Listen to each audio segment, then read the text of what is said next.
Once again, I welcome you all to the international conference today, Kani Tamil 2024. I kindly request everyone present in this room to please mute your phones so that we can gain information from this valuable session. Without further ado, we'll call the next speaker. Next up, the session will be owned by Mr. Selva Murali. He is the founder of Agri Shakti. He is driven by his passion for technology's potential to address diverse needs. With a keen eye for emerging tech trends, he bridges the gap between technical advancements and real-world requirements. He is known for his rapid R&D, real-world adaptability, and professionalism. Mr. Murali delivers tailored solutions for both large corporations and undeserved individuals. Want to know his vision? To make technology accessible and impactful for everyone, a goal he tirelessly pursues. Today, Mr. Selva Murali will be discussing on the topic app development in Tamil. I cordially welcome Mr. Selva to own the stage.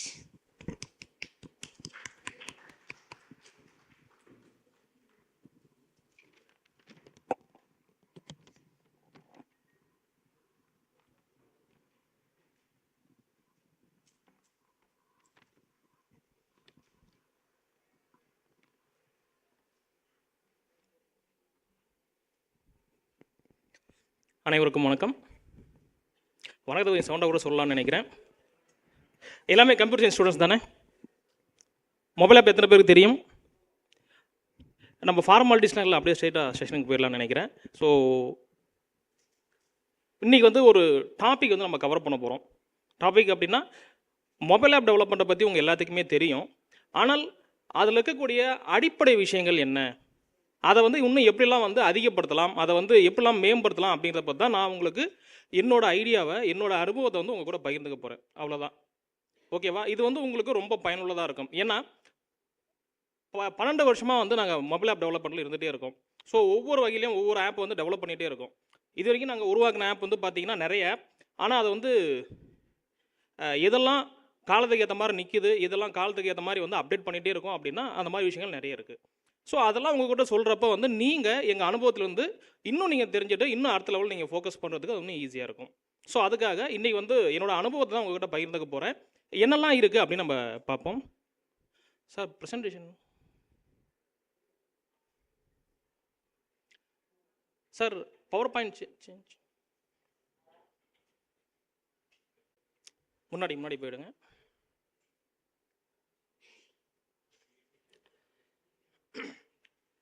Mobile app அப்படிங்கிறது வந்து உங்கள் எல்லாத்துக்குமே தெரியும். ஆனால் தமிழில் என்னென்னு யாருக்கா தெரியுமா? இருக்கிற தமிழ்நாட்டில் தான். ஆனால் நம்ம எல்லாமே இங்கிலீஷே பேச ஆரம்பிச்சிருக்கோம். ஸோ செயலி அப்படின்னு சொல்லி நம்ம எல்லாமே டிஃபைன் பண்ணிட்டு இருக்காங்க. அந்த செயலி அப்படிங்கிறது குறுஞ்செயலி அப்படிங்கிறத கொண்டு வந்துட்டு இப்போ வந்து செயலி அப்படின்னு சொல்லி நம்ம பயன்படுத்திட்டு இருக்கோம். ஸோ இன்றைக்கி இந்த ஜென்ரேஷன் வந்து நாங்கள் பார்த்த ஜென்ரேஷன் வேறு, இந்த நீங்கள் உலகமே வேறு. இப்போ நீங்கள் மெட்டாவர்ஸ் அதை நோக்கி ட்ராவல் பண்ணிட்டு இருக்கீங்க. ஆனாலுமே வந்து மொபைல் ஆப் அப்படிங்கிறதோட அவசியம் வந்து ரொம்பவே இருக்குது. செயலியோட அவசியம் வந்து ரொம்பவே இருக்குது. ஸோ இதை எப்படிலாம் வந்து நம்ம பயன்படுத்தலாம் அப்படிங்கிறது தான். அதுக்கு முன்னாடி வந்து எங்களோட ஒரு சின்ன எங்கள் கம்பெனி என்ன செய்துட்ருக்கு அப்படின்னா அக்ரி சக்தி அப்படின்னு சொல்லிட்டு ஒரு செயலி. அது வழியாக விவசாயிகளுக்கு தேவையான சேவைகள்லாம் நாங்கள் கொடுத்துட்ருக்கோம். அவங்களுக்கு தேவையான நோய் பாதுகாப்புலேருந்து எல்லாத்துக்கான அட்வைஸை செல்ஃபோன் வழியாக தான் நாங்கள் கொடுத்துட்ருக்கோம். ஸோ 2013 ஆரம்பித்த செயலி 10 வருஷமாக இன்னும் அதை செயல்பட்டுருக்கு.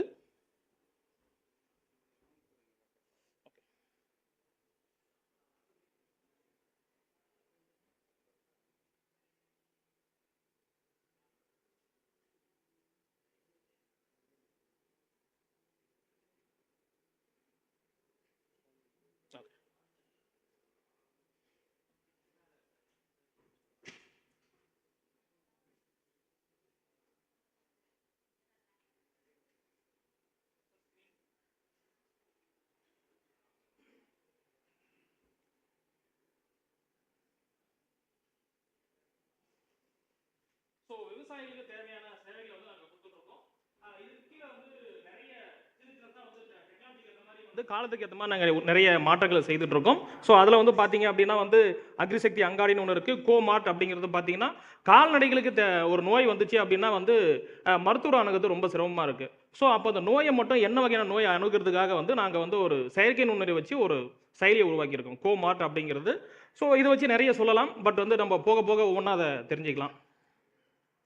இதுதான் எங்களோட செயலி விவசாயம் இன் தமிழ் அப்படிங்கிறது. 2010 இந்த செயலியை மட்டும் நாங்கள் வந்து ஒரு 20 டைமுக்கு மேலே அதை அப்டேட் பண்ணிகிட்டே இருக்கோம், 2013 ஆரம்பிச்சு. ஸோ ஒரு செயலியை உருவாக்குறது மட்டும் பத்தாது, அதை தொடர்ச்சியாக காலத்துக்கு ஏற்ற மாதிரி வந்து அதை மாற்றிட்டே இருக்கணும். அதுதான் அதில் ரொம்ப அடிப்படை விஷயம். இதெல்லாம் எப்படி செய்யலாம் அப்படிங்கிறத பார்த்தா நான் இன்னைக்கு வந்து உங்கள்கிட்ட பேச போகிறேன். இது வந்து பார்த்தீங்கன்னா 2022 இந்தியாவுடைய சிறந்த 100 செயலிகளில் வந்து அக்ரிசக்தியை வந்து தேர்ந்தெடுத்தாங்க இந்திய அரசாங்கமும் கூகுளும் சேர்ந்து. ஸோ அதனோட விளைவாக வந்து திரு சுந்தர் பிச்சைகள் அவர்களை சந்தித்து பேசுக்கான வாய்ப்பெல்லாம் எங்களுக்கு கிடைச்சது. ஸோ நாங்கள் 2 பேரும் தமிழில் தான் பேசணும், அதுதான் அதில் வந்து முக்கியமான விஷயம். அப்போது தமிழில் வந்து ஒரு ஆப் டெவலப் பண்ணால், தமிழில் ஒரு செயலியை உருவாக்குனா நமக்கெல்லாம் வந்து வாய்ப்பு கிடைக்குமா அப்படின்னா, எங்கிருந்தாலும் நம்ம சரியான முறையில் செஞ்சோம் அப்படின்னா வந்து வாய்ப்பு கிடைக்கும் அப்படிங்கிறதுக்கு நாங்களே ஒரு சிறந்த முன்னுதாரணம். ஸோ நிறைய பேருக்கு ஒரு சந்தேகங்கள் இருக்குது, தமிழ் படித்தா சோறு போடுமா அப்படின்ட்டு. தமிழ் படித்தா சோறு மட்டும் போடாது, நல்லாவே ஸ்ட்ரீட் வரைக்கும் நல்லாவே என்ன ஒரு பெரிய பந்தியை நமக்கு பரிமாறும். ஆனால் அதை நம்ம எப்படி பயன்படுத்துகிறோம், அதை எப்படி அணுகிறோம் அப்படிங்கிற விதத்தில் தான் நம்மளோட செயல்பாடுகள் இருக்கணும். இப்போ வந்து நம்ம குறுஞ்செயலிகள் உருவாக்குறதுக்கு முன்னாடி 2G எத்தனை பேர் பயன்படுத்திருக்கீங்க ஸ்டூடெண்ட்ஸ்? 2G யாராவது பயன்படுத்திருக்கீங்களா? 2Gல என்ன வேகம் இருக்கும்? இன்டர்நெட்டோட வேகம் என்னவா இருக்கும்? யாராவது ஒருத்தர்?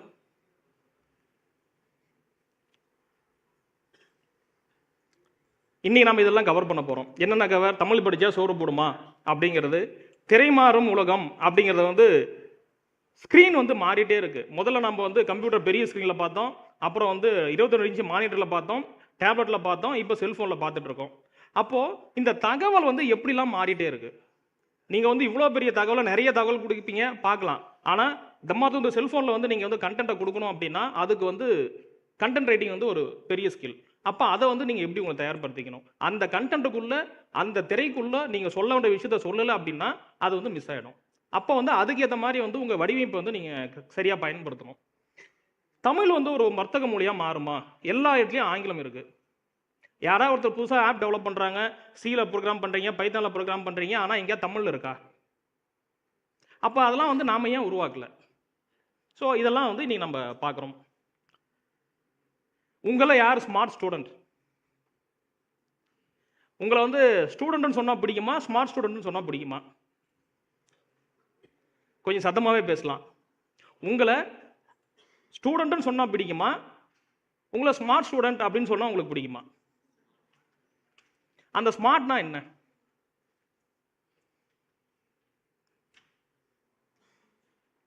முதல் கேள்வியே இதுதான். நம்ம வந்து ஒரு இன்டராக்ஷன் செட்டை தான் கொண்டு போகிறோம். ஸ்மார்ட் ஃபோன் அப்படின்னு சொல்லணும்னா நீங்கள் ஸ்மார்ட்டாக இருக்கணும். அப்போ தான் வந்து இந்த ஸ்மார்ட் ஃபோனுக்கான வித்தியாசம் உங்களால் தெரிஞ்சிக்க முடியும். இதை தமிழில் வந்து திறன்பேசி அப்படின்னு சொல்கிறோம். இப்போ எதிர்கால உலகம் பார்த்தீங்கன்னா இவ்வளோ போயிட்டுருக்கு. திறன்பேசி, திறன் நகர், smart city, smart agriculture, smart farming, நிறைய அப்படியே வந்துட்டே இருக்கு. ஆனால் எல்லாத்துக்கு முன்னாடியும் ஸ்மார்ட்னு போடுறாங்களே, அது என்ன?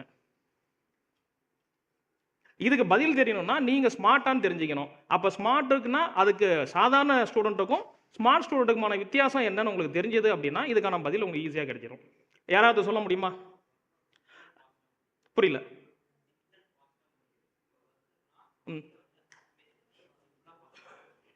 ஸோ ஒரு பெரிய டாஸ்க்கை எளிமைப்படுத்தி அதை வந்து வேகமாக முடிக்கிறது.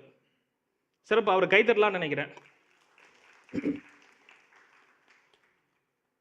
பெரிய வித்தியாசம் கிடையாது. ஒரு 2G செல்ஃபோனில் உங்களால் வந்து எஸ்எம்எஸ் அனுப்ப முடியும், எஸ்எம்எஸ் பார்க்க முடியும், வேறு ஏதாவது செய்ய முடியுமா பழைய பட்டன் ஃபோனில்? ஆனால் இப்போ ஸ்மார்ட் ஃபோனில் என்னென்ன செய்யலாம்? ஸ்மார்ட் ஃபோனில் நீங்கள் செய்ய முடியாத விஷயம் எதாவது இருக்கா? பைத்தான் ப்ரோக்ராமிங் வரைக்கும் அதுக்குள்ளேயே வந்துருச்சு. அப்போது நம்மளோட வேலைகளை எவ்வளோ எளிமையாக இருக்கக்கூடிய இடத்துலையே எங்கேயும் எப்போதும் எல்லா நேரத்துலையும் இதை வந்து பயன்படுத்தி நம்ம வேலையை முடிக்கலாம். ஸோ இதை தான் வந்து நம்ம வந்து ஸ்மார்ட் அப்படின்னு சொல்லி எடுத்துக்கலாம். ஸோ இதே தான் திறன் வீடு, ஸ்மார்ட் ஹோம்லாம் நீங்கள் போனீங்க அப்படின்னா வந்து பில்கேட்ஸோட வீடெல்லாம் யாராவது கேள்விப்பட்டிருக்கீங்களா? அவர் வீட்டுக்கு போகிறப்பே ஒரு மூடுக்கு ஏற்ற மாதிரி வந்து ஒரு வீடு மாறும்னு சொல்லி பெரிய கட்டுரைகள்லாம் 2015 வந்து வந்துட்டு இருந்தது, ஸ்மார்ட் ஹோம் வரதுக்கு முன்னாடியே. ஸோ எல்லா இடத்துலையும் வந்து டெக்னாலஜி வந்து மாறிட்டே இருக்குது. ஆனால் அதுக்கு வந்து நம்ம தயாராகிட்டு இருக்குமா? நிறைய டெக்னாலஜி புதுசாக வந்துட்டே இருக்குது. இப்போ மெட்டாவர்ஸ்லாம் வந்துட்டு இருக்கு. இப்போ இதில் வந்து உங்களை நீங்கள் நிலைநிறுத்திக்கிறதுக்கு நீங்கள் என்ன செய்ய வேண்டியது இருக்குது? இதை தான் வந்து இன்னைக்கு வந்து நம்ம பார்க்க போகிறோம். So sorry, 2G, 3G, 4G, 5G. ஒரு டெக்னாலஜி, ஒரு தொழில்நுட்ப புரட்சி எவ்வளோக்கு எல்லாம் வந்து மேம்படுத்துதோ அதுக்கு ஏற்ற மாதிரி தான் வந்து செயலியோட தேவை வந்து அதிகமாக இருக்குது. உதாரணத்துக்கு சொல்லணும்னா, நீங்கள் 2Gயில் வந்து ஒரு இமெயில் எல்லாமே மெசேஜ் வரும், இதெல்லாம் வரும். ஆனால் 4G வந்ததுக்கு அப்புறம் தான் வீடியோ கால் ப்ராப்ளம் ஆச்சு, யூடியூப் ப்ராப்ளம் ஆச்சு. ஜியோ வந்ததுக்கு அப்புறம் தான் வந்து ஒரு பெரிய புரட்சியே வந்துச்சு இல்லையா? அப்போது இப்போ வந்து பார்த்தீங்கன்னா நீங்கள் ஹாட்ஸ்டார் யூஸ் பண்ணுறீங்க, கிரிக்கெட்டை லைவாக பார்க்குறீங்க. கிரிக்கெட்டை இதுக்கு முன்னாடி வந்து நீங்கள் டிவியில் தான் பார்த்துருப்பீங்க, இப்போ உங்கள் செல்ஃபோன்லேயே பார்க்க முடியுதா? இப்போ இதுக்கான அடிப்படை காரணம் என்னன்னா இந்த 4G. அப்போ ஒரு தொழில்நுட்பம் எந்த அளவுக்கு வேகமாக ஒரு வசதி நம்ம கொடுக்குதோ அதை பயன்படுத்தி என்னென்ன சேவைகள்லாம் நாம் அவங்களுக்கு கொடுக்க முடியும் அப்படிங்கிறது தான் வந்து ஒரு மொபைல் ஆப் டெவலப்மெண்ட்டோட முதல் விஷயம். நாம் என்ன பிளாட்ஃபார்முக்கு என்ன வேகத்துக்கு நம்ம செல்பேசி உருவாக்க போகிறோம். இந்த உலகத்தில் ரெண்டு விஷயம் தான் வந்து ரொம்ப பிரபலம். ஒன்று, பொருளை வேகமாக நகர்த்துறது. ரெண்டாவது, ரொம்ப மெதுவாக கொண்டு போகிறது. ஹார்ட் ரொம்ப வேகமாக துடிச்சா என்ன ஆகும்? பிரச்சனை வந்துடும். ஆனால் ஒரு பொருளை எவ்வளோ வேகமாக டெலிவரி கொடுக்க முடியுமோ அது புது வாய்ப்புகளை உருவாக்குது. ஸோ இந்த உலகம் ரெண்டுத்துல தான் இயங்கிட்டு இருக்கு. ஒன்று ரொம்ப வேகமாக கொண்டு போகிறது, இன்னொன்று ரொம்ப மெதுவாக இயங்குறது. இந்த ரெண்டுத்துக்குள்ள நாம எந்த இடத்துல என்ன எதை நோக்கி நம்ம பயணிக்க போகிறோம் அப்படிங்கிறது தான் இதுக்குள்ள இருக்கக்கூடிய விஷயம். ஸோ அதனால் இந்த டெக்னாலஜியை வந்து நீங்கள் வந்து முழுமையாக புரிஞ்சுக்கணும்னா எதனோட அடிப்படையில், எந்த வேகத்தோட அடிப்படையில் நீங்கள் வேலை பார்க்க போகிறீங்க அப்படிங்கிறது தான் இதில் ரொம்ப முக்கியமான விஷயம். ஸோ இங்கே பார்த்தீங்கன்னா ஒரு ஆப் உருவாக்கணும், ஒரு செயலியை உருவாக்கணும் அப்படின்னா இது 3 வந்து ரொம்ப அவசியம். என்ன இயங்குதலுக்கு நீங்கள் உருவாக்க போகிறீங்க, என்ன இணைய வேகத்தை நீங்கள் உருவாக்க போகிறீங்க, என்ன நுட்பம்னா தொழில் டெக்னாலஜி, என்ன டெக்னாலஜி வச்சு உருவாக்க போகிறீங்க. இதை 3 வந்து நீங்கள் சரியாக பயன்படுத்திட்டீங்க அப்படின்னா உங்களோட செயலி வந்து சக்ஸஸ் ஆகும். முதல் விஷயம் என்ன அப்படின்னா, இயங்குதளம் ஆண்ட்ராய்டு யூஸ் பண்ணிட்டீங்க, தொழில்நுட்பம் வந்து ஐஏஆர் விஆர் சொல்லிட்டீங்க. ஆனால் இன்டர்நெட் வேகம் இல்லைன்னா என்ன ஆகும்? வேலை செய்யாது, சரியாக வேலை செய்யாது. ஸோ நீங்கள் என்ன செய்யணும் அப்படின்னா, உங்களோட எந்த மொபைல் ஆப் நீங்கள் ஃபியூச்சரில் பிளான் பண்ணாலும் உங்களுக்கு முதல் தேவை என்னன்னா, என்ன வேகத்துக்கு நமக்கு வேணும், என்ன இயங்குதளத்துக்கு நம்ம உருவாக்கணும், என்ன நுட்பத்தில் உருவாக்கணும். அப்டேட் பண்ணாதமா வந்து நம்ம பழைய நுட்பத்தில் உருவாக்கிட்டோம் அப்படின்னா நம்மளால் வந்து ஃபியூச்சருக்கான இதை வந்து உருவாக்க முடியாது. டெக்னாலஜி வந்து ஆண்ட்ராய்டு வந்து தொடர்ச்சியாக மாறிட்டே இருக்குது. அப்படி மாறினப்போ வந்து நீங்கள் வந்து அதுக்கேற்ற மாதிரி உங்கள் ஆப்பை அப்டேட் பண்ணலன்னா நீங்கள் இங்கேயே வந்து நின்றுவீங்க. அப்போது எந்த இடத்துக்கு நீங்கள் ஒரு செயலியை உருவாக்கி அதை வந்து நீங்கள் மேம்படுத்தணும்னு நினைச்சாலும் இதை 3 வந்து அடிப்படையாக வச்சுட்டு தான் நீங்கள் வந்து திட்டமே உருவாக்கணும். இதில் ஏதாவது சந்தேகங்கள் இருக்கா? இப்போ நம்ம 5Gயில் இருக்கோம். நமக்கு முன்னாடியே 5G வந்து சீனா வந்து ஆரம்பிச்சிட்டாங்க. அதில் ஒரு சின்ன உதாரணம் சொல்கிறேன். 5G வந்து ஹவாய் கம்பெனி வந்து சீனாவில் உருவாக்குனதுக்கு அப்புறம் கிழக்கு மாகாணத்தில் வந்து மேற்கு மாகாணத்தில் வந்து லைவா ஒரு சர்ஜரி பண்ணுறாங்க. ரோபாட் சர்ஜரி, ரோபாட் வச்சு ஒரு சர்ஜரி பண்ணுறாங்க. ஒரு வினாடிக்கு வந்து ஏறக்குறைய வந்து 1 Gbps வேகத்தில் இந்த என்ன சொல்கிறது, இந்த ஸ்கேனரில் இருக்கிற டேட்டாஸ்லாம் வந்து அங்கே இருக்கிற ஸ்கேனருக்கு போகுது. ஸோ இங்கே லைவாக இங்கே ஆப்ரேஷன் பண்ணிட்டு இருக்காங்க. Gall bladder operation gall bladder அப்படின்னு சொல்லிட்டு அந்த சர்ஜரியை பண்ணுறதுக்கு ரோபாட்டை ரிமோட்டில் வச்சு ஆக்ஷன் பண்ணுறாங்க. எந்த ஒரு டெக்னாலஜி பெசகும் இல்லாமல் இது வந்து ஆப்ரேஷன் 2 மணி நேரத்தில் முடிஞ்சிடுச்சு. டாக்டர் இங்கே உட்காந்து ஆப்ரேஷன் பண்ணிட்டு இருக்காரு மிஷினை வச்சு. இங்கே ரிமோட்டில் இங்கே பண்ண அங்கே வந்து இந்த சிக்னல்லாம் அங்கே போய் அந்த ரோபாட் ஆர்ம் வந்து அதை கண்ட்ரோல் பண்ணி அந்த சர்ஜரி பண்ணி முடிக்கிறாங்க. அப்போது இந்த இணைய தொழில்நுட்பம் எவ்வளோ வேகமாக வளருதோ அவ்வளோ வேகமாக வந்து தொழில்நுட்பங்களும் அதை தேவைகளும் ரொம்ப அதிகமாகிட்டு இருக்கு. அப்போது நம்ம என்னெல்லாம் ஃபோக்கஸ் பண்ணலாம் 5ஆவதுல 5Gயில் அப்படின்னா இவ்வளோ வாய்ப்புகள் இருக்குது. ஸோ இந்த வாய்ப்புகளில் ஏதாவது ஒன்றை பயன்படுத்தி நீங்கள் உங்களை மேம்படுத்திக்க முடியுமா, இல்லை ஒரு செயலியை உருவாக்கி அதில் வந்து உங்களை நிலைநிறுத்திக்க முடியுமா அப்படிங்கிறது தான் இதுக்குள்ள இருக்கக்கூடிய விஷயம். ஸோ நான் சொல்கிற டெலிமெடிஷன் அப்படிங்கிறது இங்கே இருக்குது, டெலி சர்ஜரி அப்படிங்கிறது இது ஒன்று. ஆனால் இவ்வளோ விஷயங்கள் இருக்குது. ஓடிடி நீங்கள் ஹாட்ஸ்டார் பார்த்துட்டு இருக்கீங்க. ஹாட்ஸ்டாரில் வந்துட்டு ரொம்ப வேகமாக 1 கோடி பேர் பார்த்துட்டாங்க. இப்போ அந்த 1 கோடி பேரில் 1 கோடி 10வது பேர் உள்ள வரப்ப வீடியோ ஸ்ட்ரீம் லைவாக ஸ்லோ ஆகுது. அப்போ அந்த சமயத்தில் என்ன பண்ண முடியும்? இது வந்து ஒரு சின்ன உதாரணத்துக்கு நீங்கள் பயன்படுத்தி இதை வந்து எப்படி பேலன்ஸ் பண்ண முடியும் நீங்கள் ஒரு சின்ன கேஸ் ஸ்டடி மாதிரி நீங்கள் செஞ்சு பார்த்தீங்கன்னா உங்களுக்கே அதோட சூட்சமும் பிடிப்படும். ஸோ உங்களை நீங்கள் எவ்வளோக்குள்ள நீங்கள் மேம்படுத்திங்களோ இதுதான் கேஸ் ஸ்டடி. ஒரு பெரிய இதை வந்துட்டு இருக்கு, திடீர்னு வந்து ஒருத்தர் உள்ளே வந்தோடனே ஸ்லோ ஆகிடுச்சு. அப்போ இதை எப்படி மேம்படுத்துறது? இந்த மாதிரி வந்து நிறைய நுட்பங்கள் நம்ம பேசிட்டே போகலாம். ஸோ உங்களை அப்டேட் பண்ணிக்கிறதுல நிறைய விஷயங்கள் இருக்குது. காலத்துக்கு ஏற்ற மாதிரி உங்களை நீங்கள் மேம்படுத்திகிட்டே இருக்கணும். அதுதான் இது ரொம்ப முக்கியமான தேவை. 5G வந்துருச்சு, அடுத்து 6Gக்கு பிளான் போயிட்டுருக்கு. சீனாக்காரன் 7Gக்கு வந்து இன்னும் வேலை பார்த்துட்டு இருக்காங்க. ஆனால் நாம் வந்து இன்னும் 4Gயில் தான் ஆப்பே டெவலப் பண்ணிகிட்டு இருக்கோம். அப்போது உங்களோட க்ரியேட்டிவிட்டியை பயன்படுத்தி இன்னும் இப்போ இருக்கிற பாக்ஸ்லாம் யோசிக்காதீங்க, அதுக்கு மேலே என்ன யோசிக்க முடியும் அதை வந்து நீங்கள் கொண்டு வரணும். இப்போ சேட்டலைட் டேட்டா இமேஜ் ப்ராசஸிங் இந்தியாவில் பெரிய பிரச்சனை. என்ன பிரச்சனை அப்படின்னா, வெதரை வந்து நம்மளால் ப்ரொடக்ஷனே பண்ண முடியல. எப்போ மழை வருது, எப்போ பெரிய மழை வருதுன்னு தெரிய மாட்டேங்குது. அப்போது இதுக்கு வந்து நீங்கள் என்ன பண்ண முடியும்? ஒரு சேட்டலைட் இமேஜ் எடுத்து வச்சுட்டு உங்களால் இமேஜ் ப்ராசஸிங் யூஸ் பண்ணி பண்ண முடியுமா? வாய்ப்புகள் இருக்குது. ஸோ இங்கே எத்தனை பேர் வந்து ஸ்டூடெண்ட்ஸ் ஹேக்கத்தான் பார்த்துருக்கீங்க? இந்த மாநாட்டை ஒட்டி ஸ்டூடெண்ட்ஸ் ஹேக்கத்தான் வந்து நடந்துச்சு. அதோட 5 பேர் வந்து வெளியே ஸ்டால் போட்டிருக்காங்க. யாராவது பார்த்துருக்கீங்களா? வெளியே உள்ள நுழைஞ்ச உடனே இதுக்கு பக்கத்தில் 5 பேர் ஸ்டால் போட்டு அங்கே உட்காந்துட்டு இருக்காங்க. ஸோ இவங்க எல்லாமே வந்து ஸ்டூடெண்ட்ஸ் ஹேக்கத்தானில் வந்து கலந்துக்கிட்டு முதல் 10 இடத்துல வந்து வந்தவங்க தான் இங்கே இருக்காங்க. அப்போ இவங்க என்னெல்லாம் பண்ணியிருக்காங்க நீங்கள் பார்த்தீங்க அப்படின்னா உங்களுக்கு வந்து அதோட வீரியம் வந்து உங்களுக்கு புரியும். அவங்க என்ன பிரச்சனையை சால்வ் பண்ணியிருக்காங்க அப்படின்னு பார்க்கணும். எப்பயுமே வந்து ஒரு ஆப் அப்படிங்கிறது வந்து ஒரு பிரச்சனையை தீர்க்கக்கூடியதாக இருக்கணும். டெக்னாலஜி அதுதான். அவங்களுக்கு ஒரு பிரச்சனை இருக்குது அப்படின்னா அந்த பிரச்சனையை தொழில்நுட்பம் வழியாக நம்ம சால்வ் பண்ண போகிறோம். அப்போ அதை வந்து இங்கே எப்படி செய்ய போகிறோம் அப்படிங்கிறது தான் இதுக்குள்ள இருக்கக்கூடிய விஷயம். ஸோ இதெல்லாம் இவ்வளோ விஷயங்கள் இருக்குது, நிறைய அதை செஞ்சுட்டே போகலாம். ஆண்ட்ராய்டை பற்றி இப்போ நம்ம பார்க்குறோம். ஆண்ட்ராய்டு, iOS எல்லாமே இருக்குது. இதுக்குள்ளே வந்து ஒரு சின்ன சின்ன சூட்சங்களை மொத்தம் உங்களுக்கு சொல்லித்தரேன். அதை வந்து நீங்கள் சரியாக பயன்படுத்திட்டா போதும். ஆண்ட்ராய்டு வெர்ஷன் வந்து 2003 வேற ஒருத்தர் ஆரம்பித்தார். அதை ஆரம்பித்ததுக்கப்புறம் வந்து ஆண்டி ரூபின், ரிச் மைனர் அப்படிங்கிறத ஆரம்பித்தாங்க. அப்புறம் 2005 கூகுள் வந்து அதை வாங்கிட்டு அதை இப்போ இருக்கிற மாதிரி மேம்படுத்தியிருக்காங்க. அதோட முதல் வெர்ஷன் பார்த்தீங்கன்னா